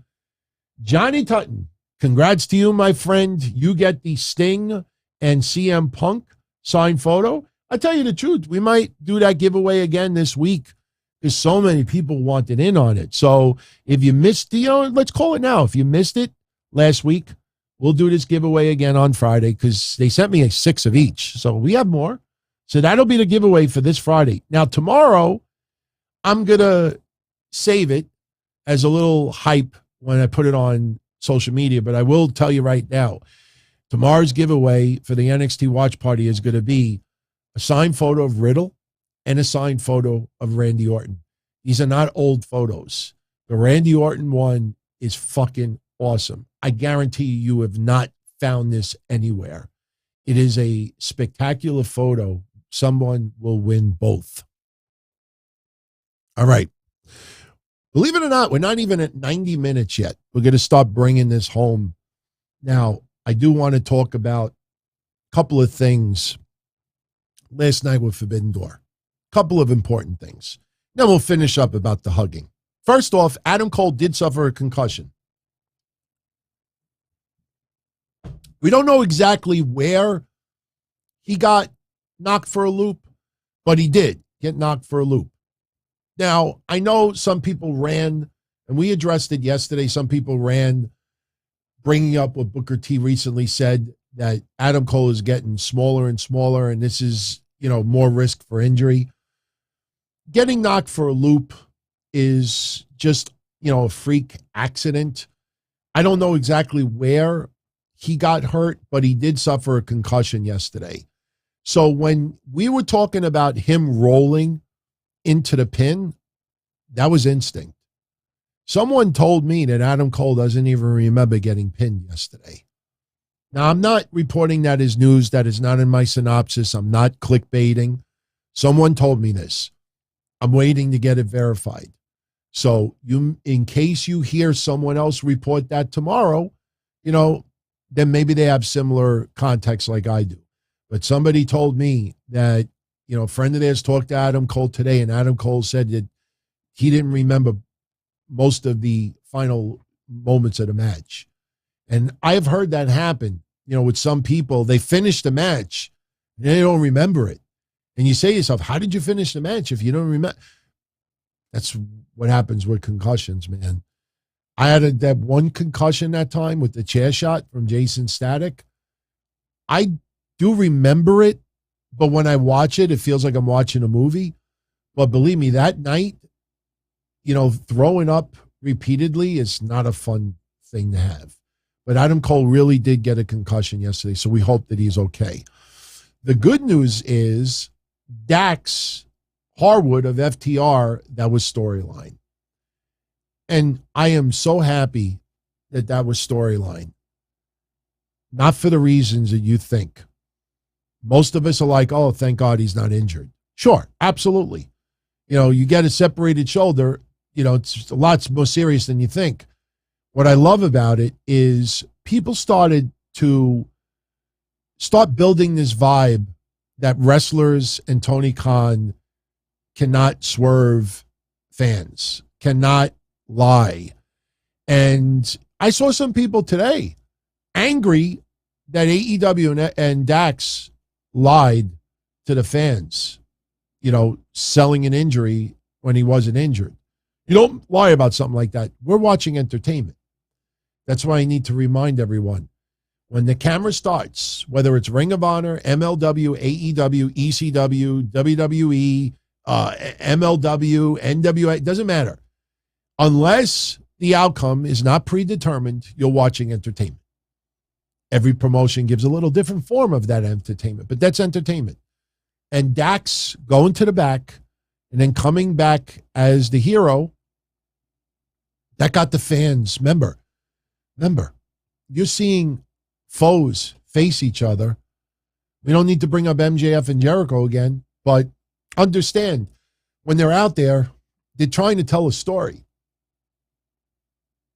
Nothing in that story, when you think about it, none of this storyline is actually real. Yeah, Eddie Kingston and Claudio, that will be a little real. But I'm saying, like, when you really think that said person A and said person B hate each other and are trying to kill each other in the ring, that whole time they're in there, they're providing you entertainment. And if you find out later they went out for brewskis, what are you going to say? Oh, you fucking lied to me. I thought you hated that person. No, you don't do that. We know what wrestling is. So I have no issues whatsoever. In fact, I am very happy that they did that, because this narrative that some people are trying to force now, like, oh, Tony Khan would never lie to the fans. Dax would never make up an injury like that. What does that even mean? All right. Another thing. Claudio. This was very interesting because I went back to the timeline. Do you remember about a month ago, I talked on an episode of the Don Tony Show, and I said that after testing out the indie world and beyond, overseas, that Cesaro may be returning to WWE after all. That was right around June 1st. And those rumors were floating around the end of May. That was the timeline when the rumors started coming out that Cesaro may be returning to WWE. That was the end of May. Tony Khan revealed yesterday in the scrum that he and Claudio started talking on June 2nd, which is really interesting because when that rumor came out, and we talked about it also, that, it seems like and this is legit, what Cesaro thought that he could get out there wasn't receptive. That's where Tony Khan, I think, realized, if I don't make my move now, then I may never get that opportunity to make my move. And that's when he and Claudio started talking, which is, it's pretty cool. I mean, when you look at that timeline, you know, it's smart for Tony Khan at that moment. Like, okay, look, you know, now I got to put my cards on the table. Do I really want this guy? Can I really use this guy? You know, or do I risk him going back to WWE? Tony Khan went for it and they worked out a deal, and now you got what you got. So, you know, smart business. I hope the money that is spent, and I hope that the fans' energy into this, you know, keeps up. I hope that, you know, this works out to be really, really good.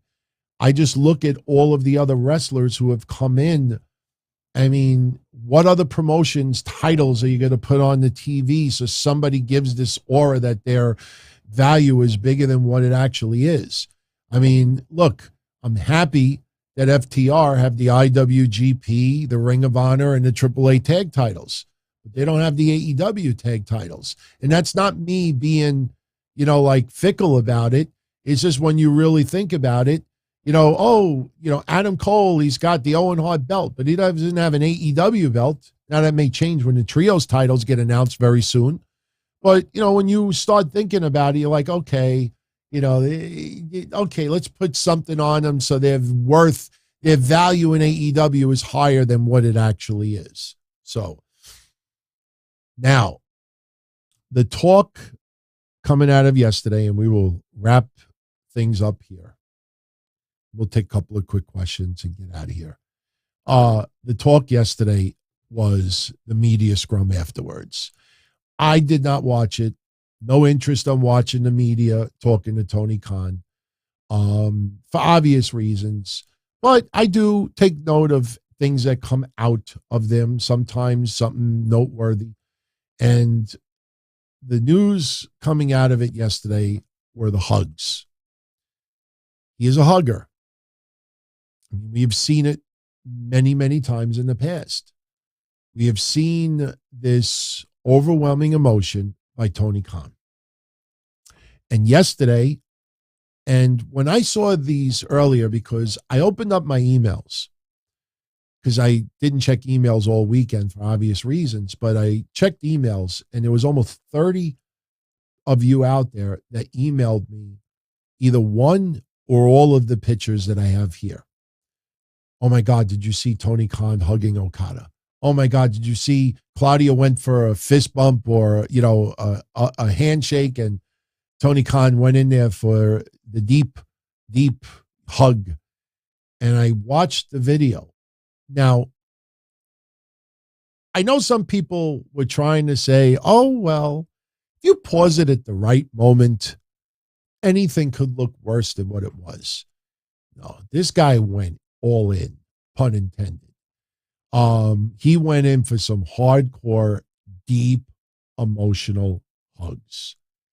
And when it came to Okada, I mean, if you go back and you watch this, and look, what I'm going to say about Tony Khan is a compliment.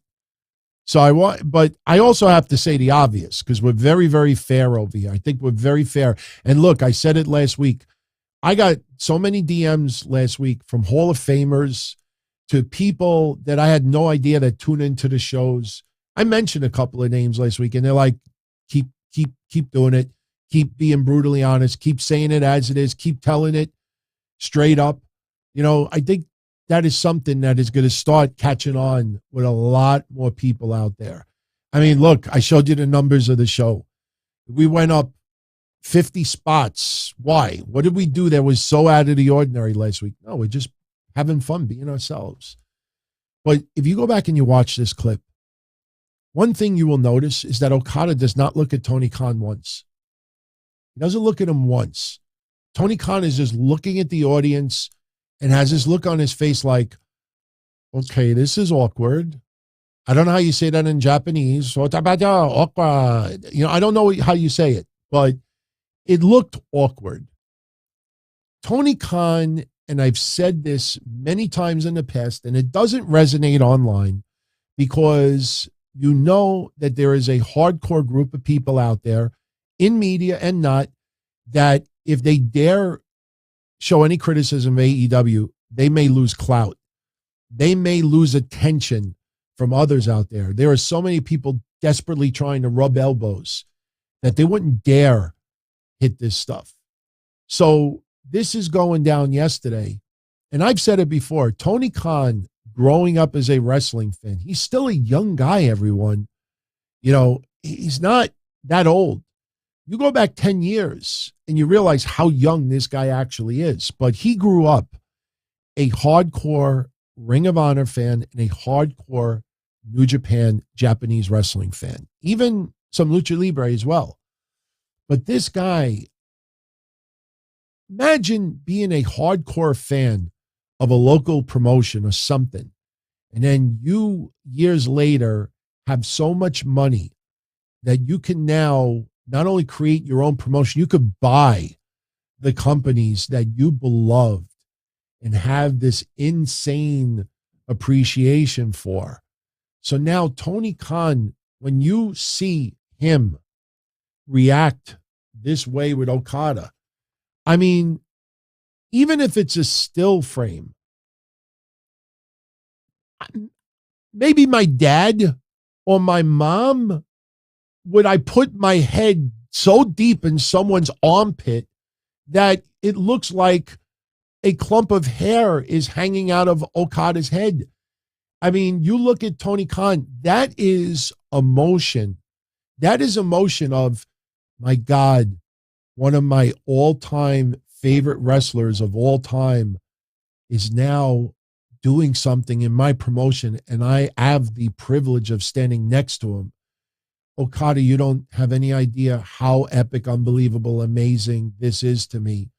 And I just, that is years and years of emotion of Tony Khan loving this man and finally getting an opportunity to have this man work for his promotion. That is why you saw emotion like that. Then it came to Claudio. Now, I can't post videos here because I don't want to take a chance with copyright. You go with Claudio as well. And Claudio, you could see the look on his face. He's like, all right, it's nice. He went for a fist bump. He went for a handshake. Hey, cup the hands. And Tony Khan instead, come here, let me give you a hug. Oh my God. And Tony Khan closes his eyes. He closes his eyes. You go back when he hugged Martha Hart, closing his eyes. I love you. I can't thank you enough, Martha, for coming here. I will always, show nothing but love and respect for Owen and this and that. I mean, this is raw emotion being shown right before your very eyes. Some of you may call it cringe. Me, I look at it like this. That's real emotion. That is a billionaire who is a hardcore wrestling fan. And he goes back to the Ring of Honor days when Claudio Castagnoli was tearing it up. And now, not only do I own my own company, now he's working for me. And there is so much emotion. You take your favorites over the years. You take your all-time favorites that really, really do it for you. Then you get crazy money and you create your own promotion, and now they're all working for you. That is raw emotion. Now, here's my honest take about it, and I'm being straight up. You know me. I don't get love on any side. I tell you like it is. Here's my take on this. It is awesome to have a billionaire boss who is also a hardcore wrestling fan. Because if I'm an employee, that boss loves my work so much. My job is going to be pretty damn secure. And I don't think, with all due respect, I don't think Tony Khan over the years was a huge fan of Joey Janela or Marco Stunt or a bunch of others.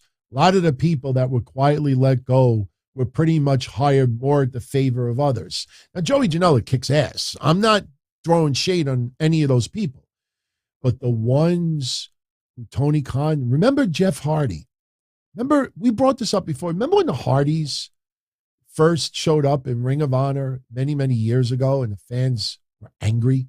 There was this hardcore tension in the air because it felt like WWE wrestlers were showing up in Ring of Honor.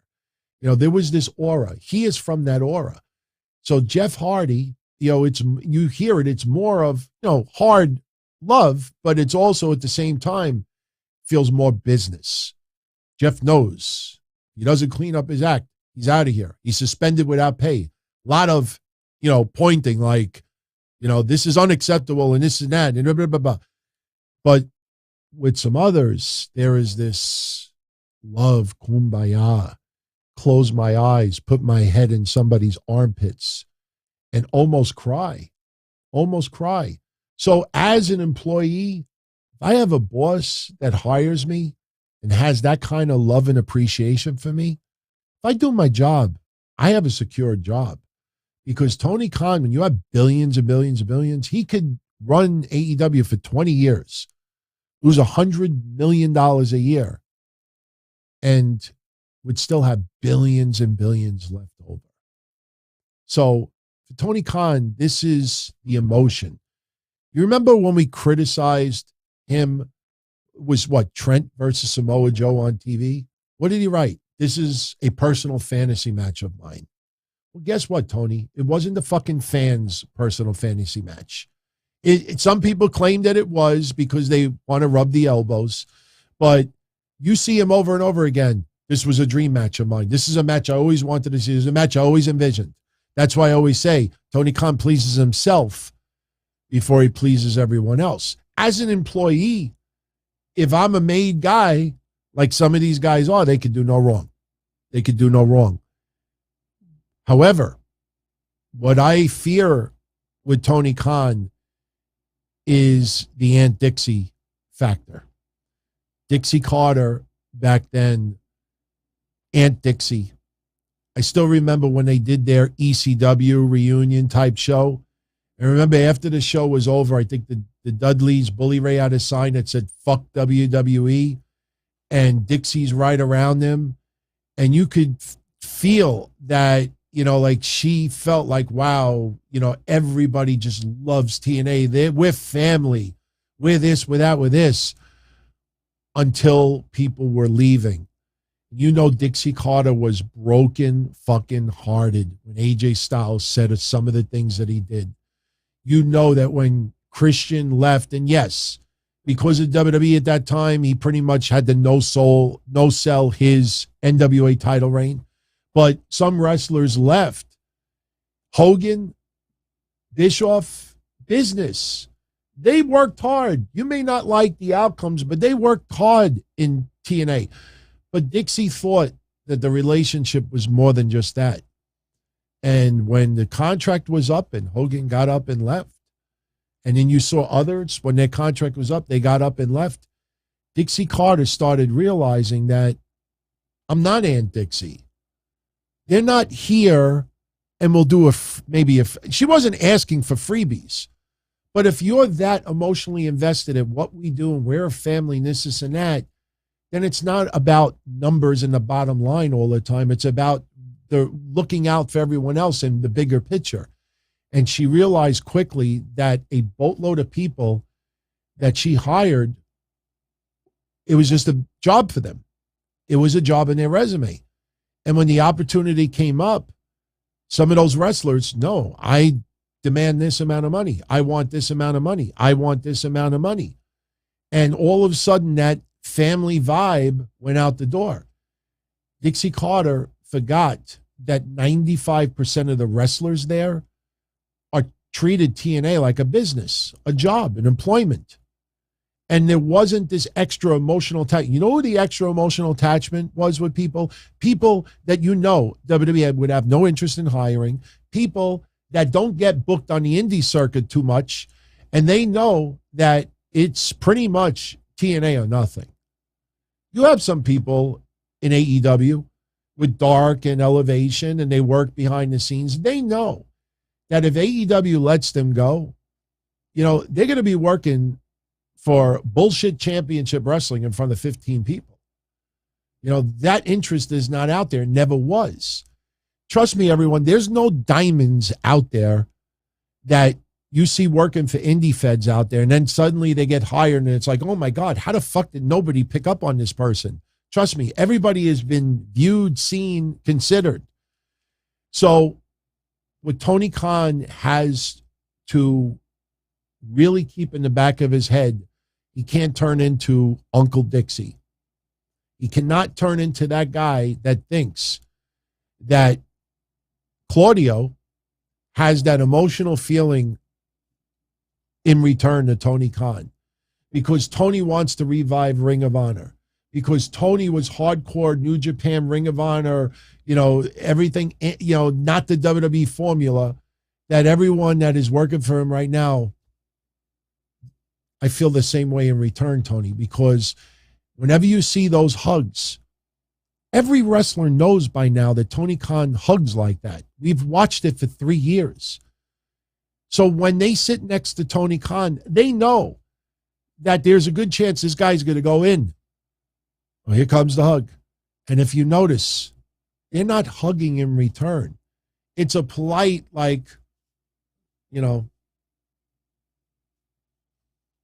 that's why it looks so awkward. Because Tony Khan, this is an emotional, personal moment for him. And for those wrestlers, it's employment. Yeah, you could work for a job and have a lot of fun doing it. You might have more fun in AEW than you did in WWE. But they're not looking at Tony Khan like Uncle Tony. So if Tony Khan has this emotional why do you think Cody Rhodes is so not discussed? There is a betrayal amongst AEW towards Cody. Cody always throws kind words out there. Look, I will always look out for my kids and this and that, meaning, the young guys and the upstart there. But it's not reciprocal. It's not. There's a lot of betrayal. And guess what? Some of the wrestlers you see in AEW, they will ultimately leave AEW and go to WWE, go somewhere else. Then once Cody's different. Oh, he's a former WWE guy. He's a sports entertainer through and through. That's why he came back. Jericho, he gets up and he goes, oh, Jericho, you knew he was going to retire. His home is really WWE more than anything else. You'll see others do that. But when you start getting those wrestlers that you feel have this emotional attachment to Tony Khan and they pick up and go, it's going to be the Dixie Carter, Aunt Dixie stuff all over again. And that's what I hope Tony Khan thinks about. Nothing wrong.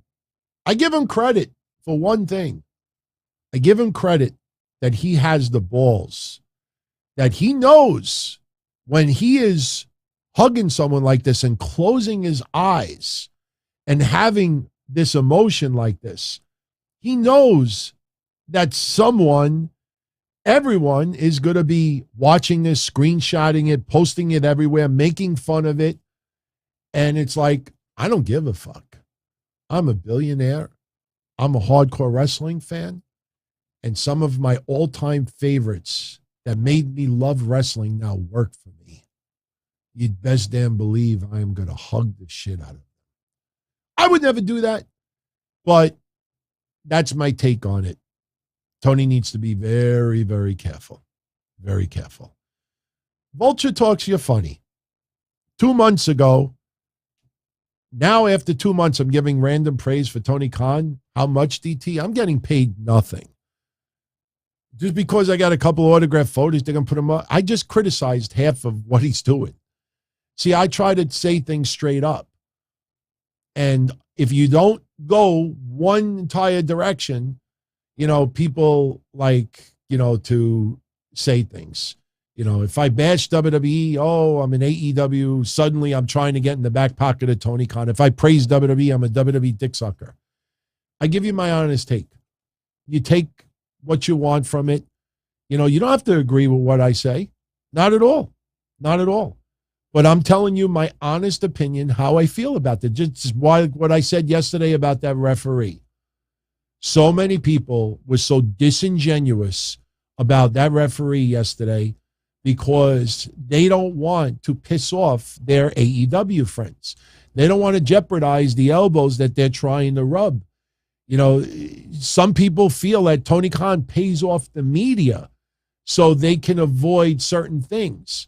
You know, if you notice again, look at all the media that is so pro AEW and they don't want to investigate who got Jeff Hardy the car. Because God forbid it was somebody in AEW, and I'm not saying it is, and I haven't gotten the report back yet, but they purposely avoid things. People are like, oh, I was away for the weekend. Oh, this, you know, I was sleeping, you know. So thank you, Wayward, for the kind words. Had fun tonight. Yes, I had a great time as well. I love just having casual conversation. Yes, we put news in here as well. Casey is Raw. It's the three faces of Elias. Well, we're never going to see Elrod. We're never going to see Elrod. I think we have a better chance of seeing a female version of Ezekiel somehow. I don't know. You know, I'm Elizabeth. I don't know. But they're going to go back to Ezekiel. And once in a blue moon, like I said earlier, when it's needed, oh, Elias is in town. Hey, did anybody pay close attention to what he said to Ezekiel the week before? What are you doing here? Oh, I was passing through town. I figured, I would give a concert. I haven't been around. I kind of missed WWE Universe, this and that. So it's like I was just passing through. That's the storyline. So Ezekiel will make an appearance once in a while, but WWE wants to go this route with Ezekiel. At least you know it's the same guy and they're giving him more of an opportunity because we liked him back in the day. Giuseppe, DT, you could only pick one night from John Cena's past and watch it like you said your girlfriend will stop and watch, Dirty Dancing and Pretty Woman if it's on TV. Yeah. I'm sure a lot of you, more people who date women, whether it's women dating women or men dating women, it's more women. How many of you out there ever dated someone, a woman, and you'll be just channel surfing, and if Pretty Woman or Dirty Dancing is on your TV, it could be on regular TV where they cut out a lot of stuff. It could be 90% done. It could be 5 minutes in. If Dirty Dancing, even though you could have the DVD, the Blu-ray, the 20th anniversary, the 30th anniversary, the uncut, the director's cut, you could have it all staring on your counter, but because it's on blah, blah classic movies, don't change that fucking channel. I'll fucking cut your legs off if you change that channel. And they got to sit there and watch it. Grease is a great one, Mike. Grease is another one. Not so much anymore, but I guarantee there's some of you out there who have gone through that. So he's saying, for me, what is one night from Cena's past that I would do the same thing, that if it popped up on my TV, that I would watch it no matter what. Wow.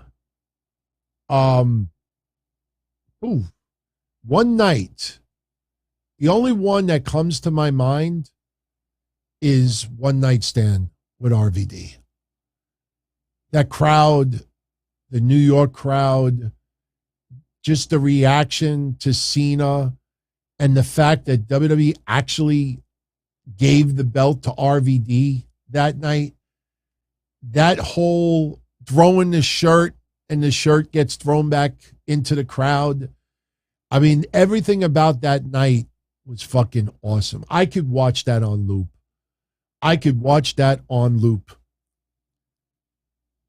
Roderick says CM Punk, John Cena, Money in the Bank 2011. That's a great one.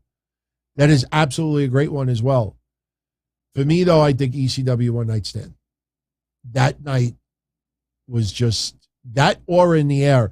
And you know what? Looking back on it, even if you still don't like Cena, you got to give the guy credit to go into that hostile territory and still do what he did.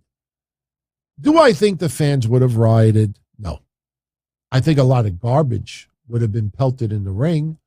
I don't think that fans hated Cena that much that they would have committed violence, but I think there would have been a ton of garbage thrown in the ring that night.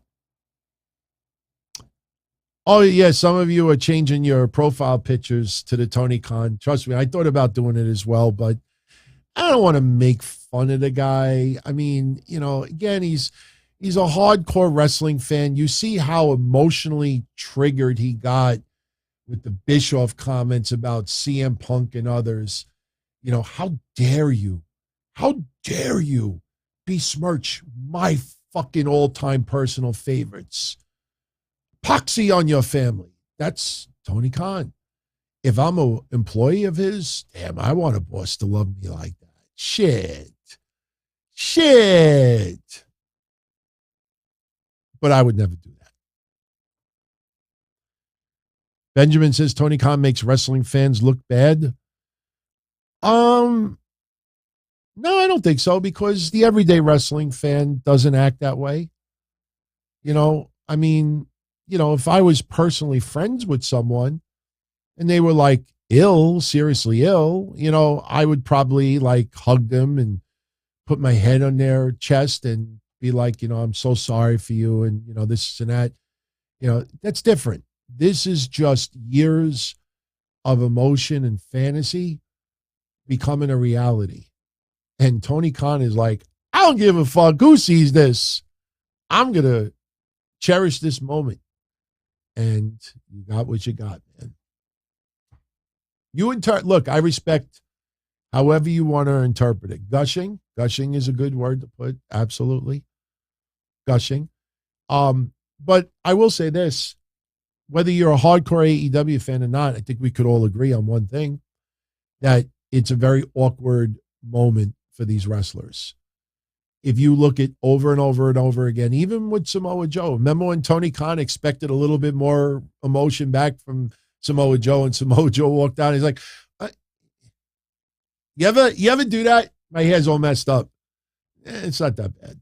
But you ever do that? Like, you go to shake somebody's hand and then you realize they're not shaking your hand. And you're like, now you could psych someone too. You'd be like, hey, how you doing? Psych. No, but it's embarrassing when you're on the recipient side. You go to shake someone's hand, you realize they're not shaking your hand. You're like, you stretch. That's some of the reactions. I have yet to see, other than Martha Hart, but even with Martha Hart, I didn't hear Martha Hart saying back, I love you too. Thank you for everything you've done, this and that. She was I'm not saying that she wasn't authentic and didn't appreciate it. But if you look at a lot of these reactions, it's completely one-sided. Completely one-sided. I'm a hugger. I am a hugger. And I'll give you a good point. I don't want to mention the guys and the girls tuning in right now. If any of them want to reveal it in the chat room, you're more than welcome to. I brought this up before. In 2020, COVID first was turning into a pandemic. There was a wrestling convention called The Big Event in New York. I think it was in March. I went. Nish went. We hung out. Shaheen was there and a few others. We all hung out. And I met quite a few of you great people out there. And every single one of the persons that I met, I gave them a hug. In the case of a few women, I gave them a kiss on the cheek. Nobody got into creep territory, because when I see someone and, oh my God, how you doing? I hug. Sometimes I give a little kiss on the cheek. In some countries, you give kiss on each cheek. That's just me. Some people may find, oh, that's fucking Governor Cuomo freaky. I told Mish that night, damn, I kind of feel weird right now. Not COVID weird, but he's like, why do you feel weird? I said, I think I invaded the space of a lot of people. And he's like, what do you mean? I said, I hugged a few people. I gave 2 people a kiss on the cheek. Wasn't anything sexual or anything. It was just, being nice and very cool, everybody hanging out. But that night, that day, I gave a lot of hugs out.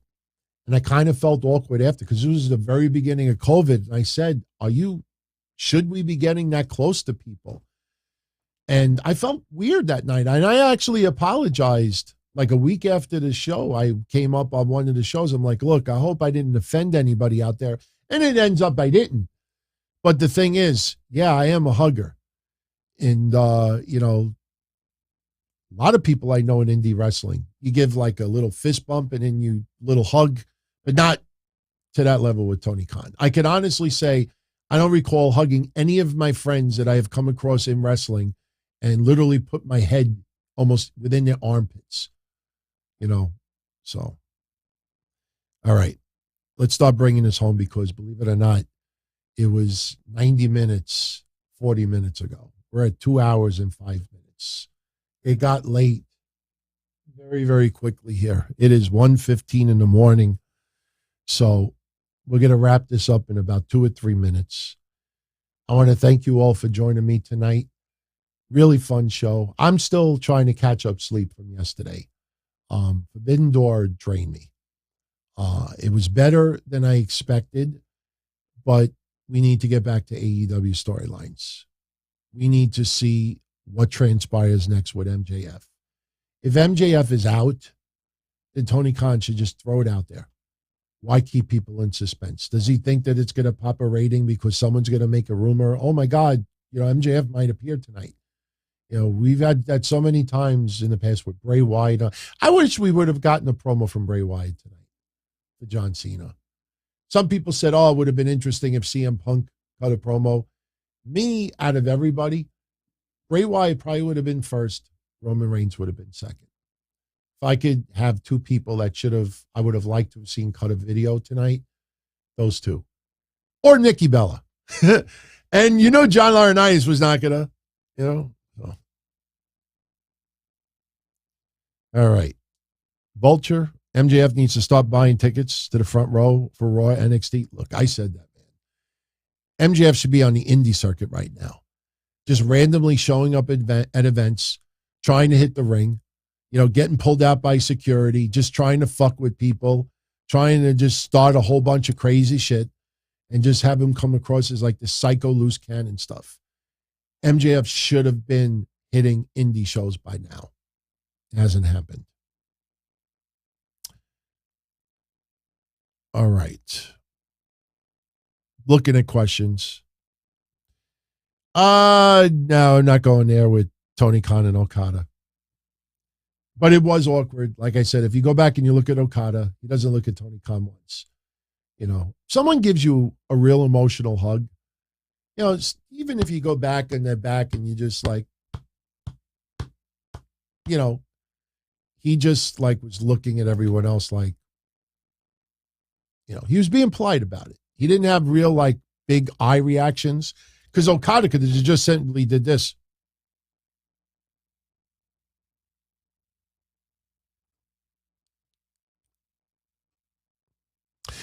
I liked the Beavis and Butthead movie, but I need to watch it a second time. It was good, but I think once I watch it the second time, and sometimes you miss little things that are said here and there, and then you hear it the second time, and then it's like, oh, okay. So far what I've seen, I like, but I'm going to watch it again this week. Then I'll give you my honest opinion on it. Who do I pick to eventually dethrone the Usos? Man, I don't know.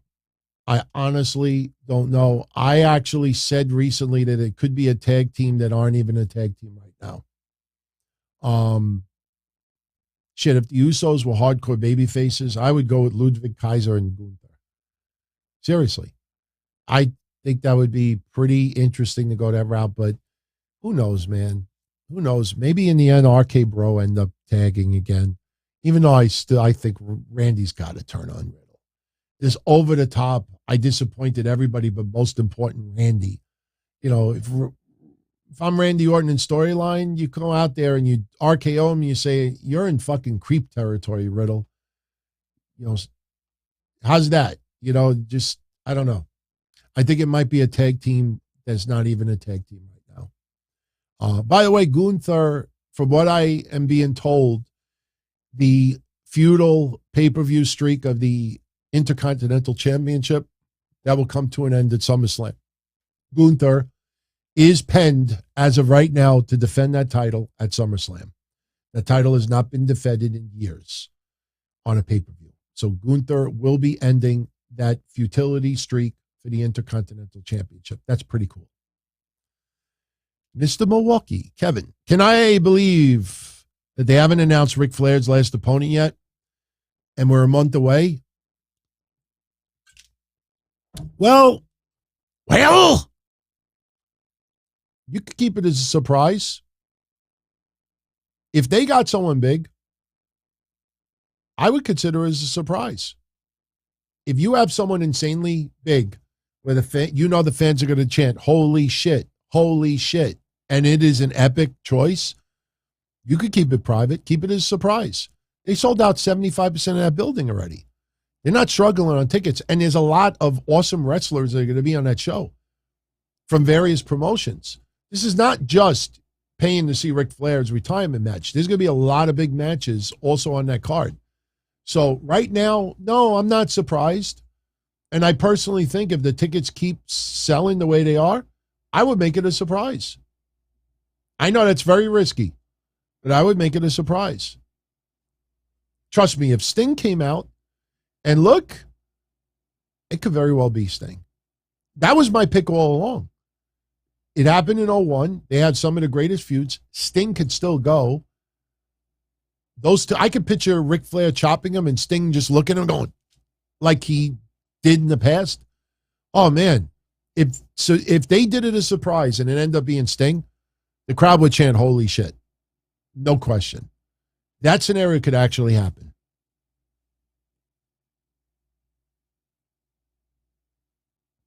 Do I see Liv Morgan getting a women's title run anytime soon? Yes, I do, Bobby.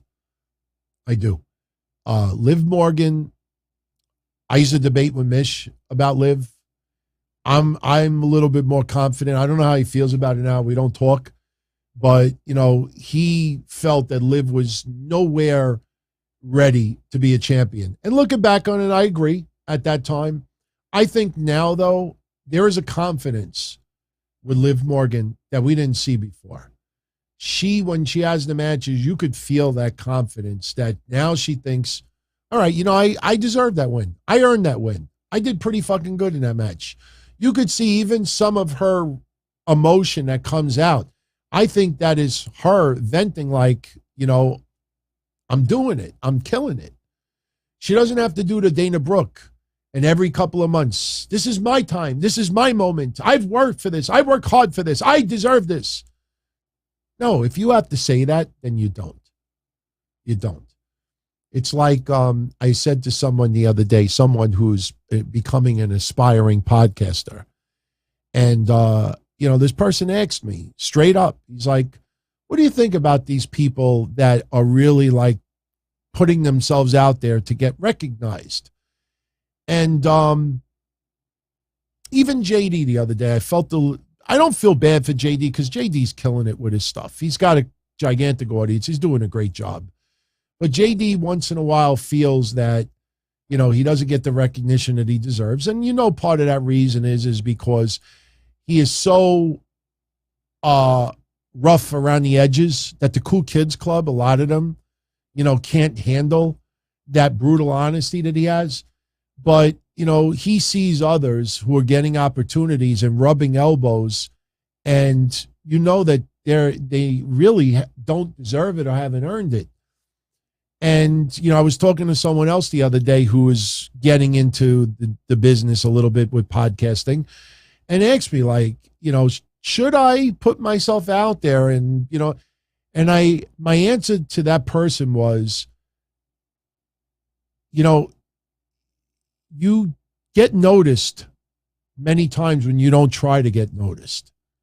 You know what I mean? Like if you try to get everybody's attention, many times you'll get nobody's attention.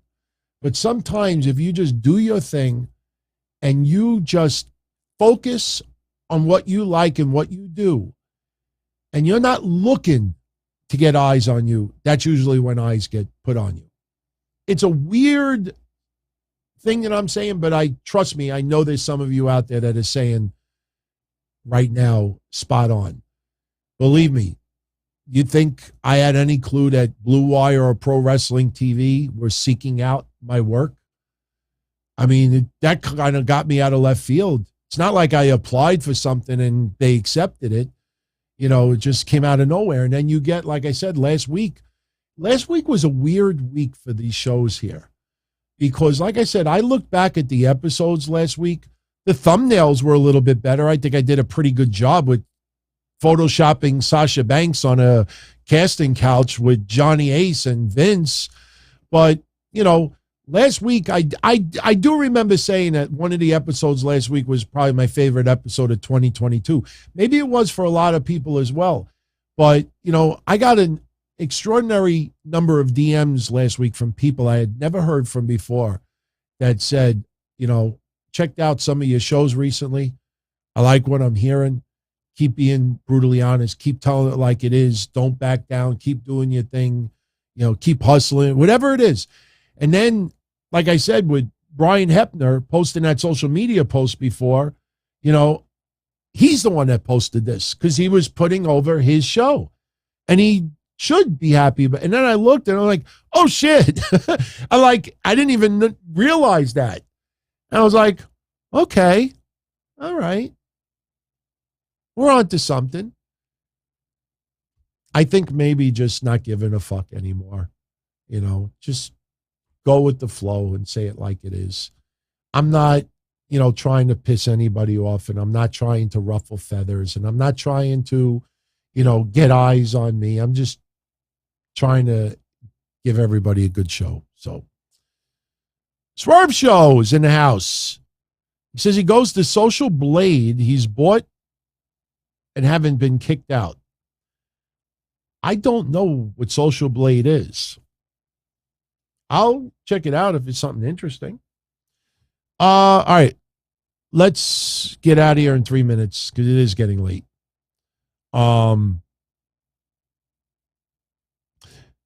Let's see.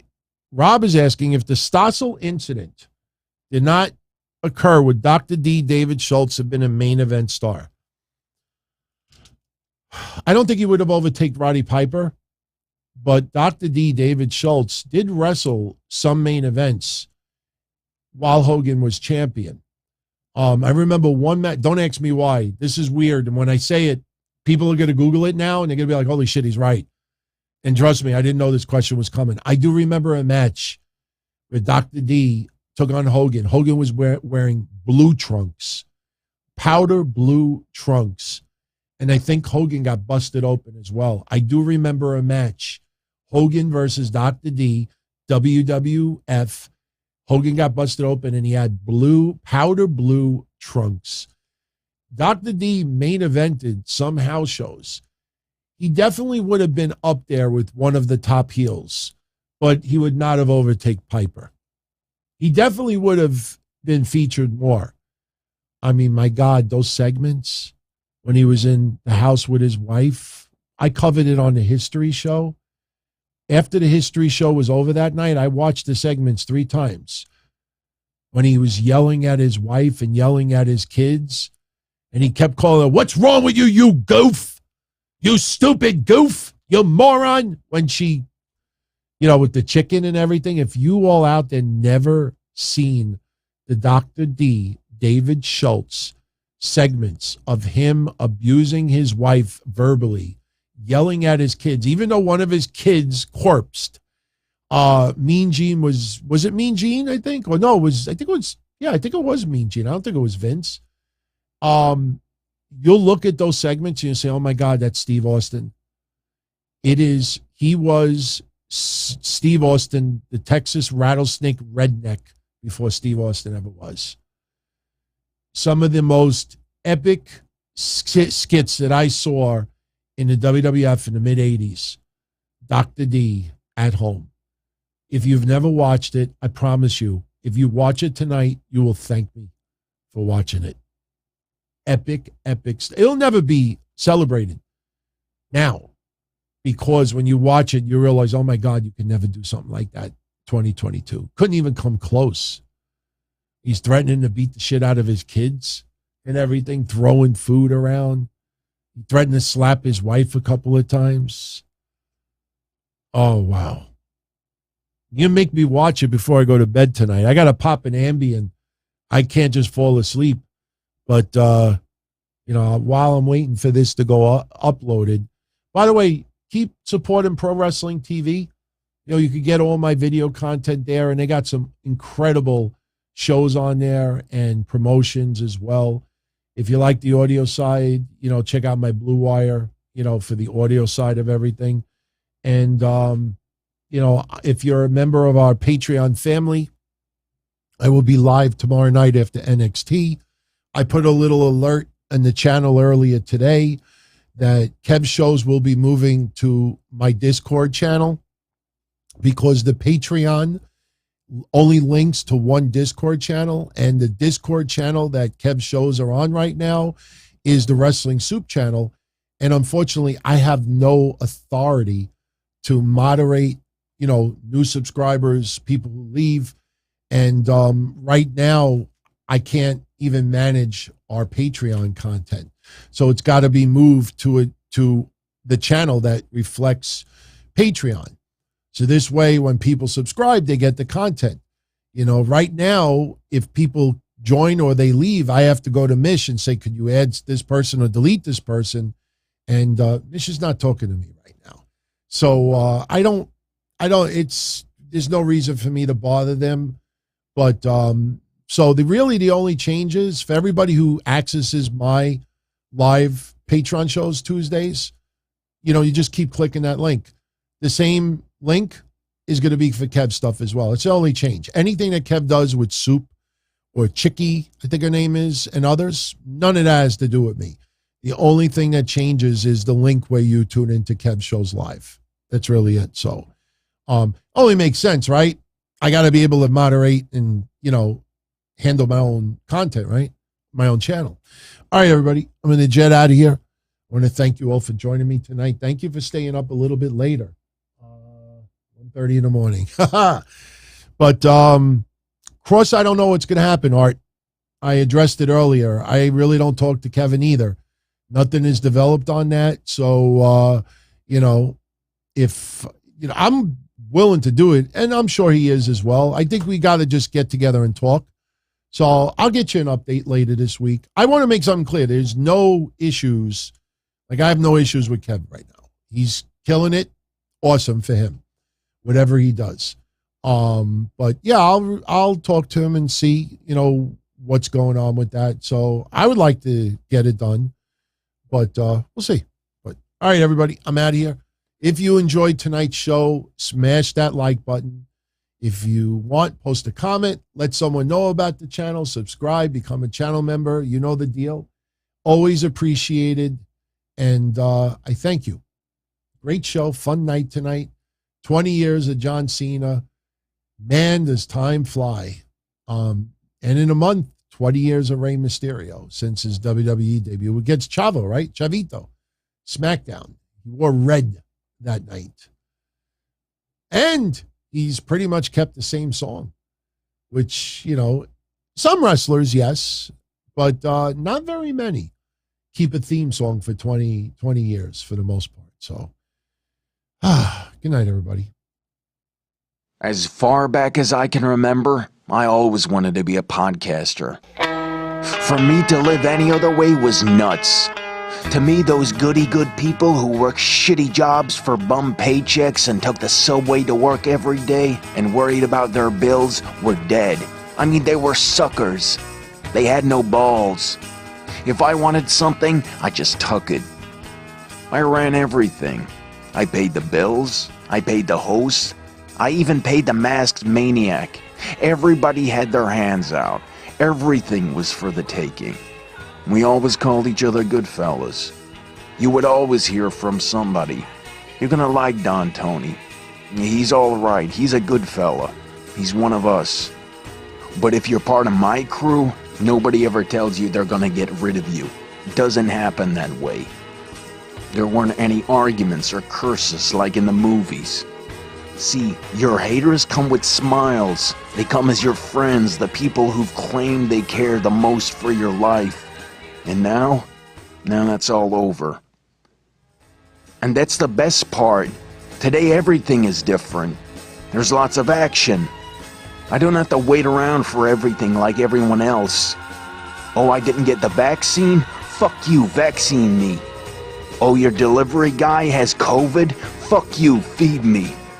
Right after I moved here, I ordered egg noodles and ketchup, and I got spaghetti with meat sauce. I'm no longer an average nobody, while they get to live the rest of their lives like a bunch of schnooks.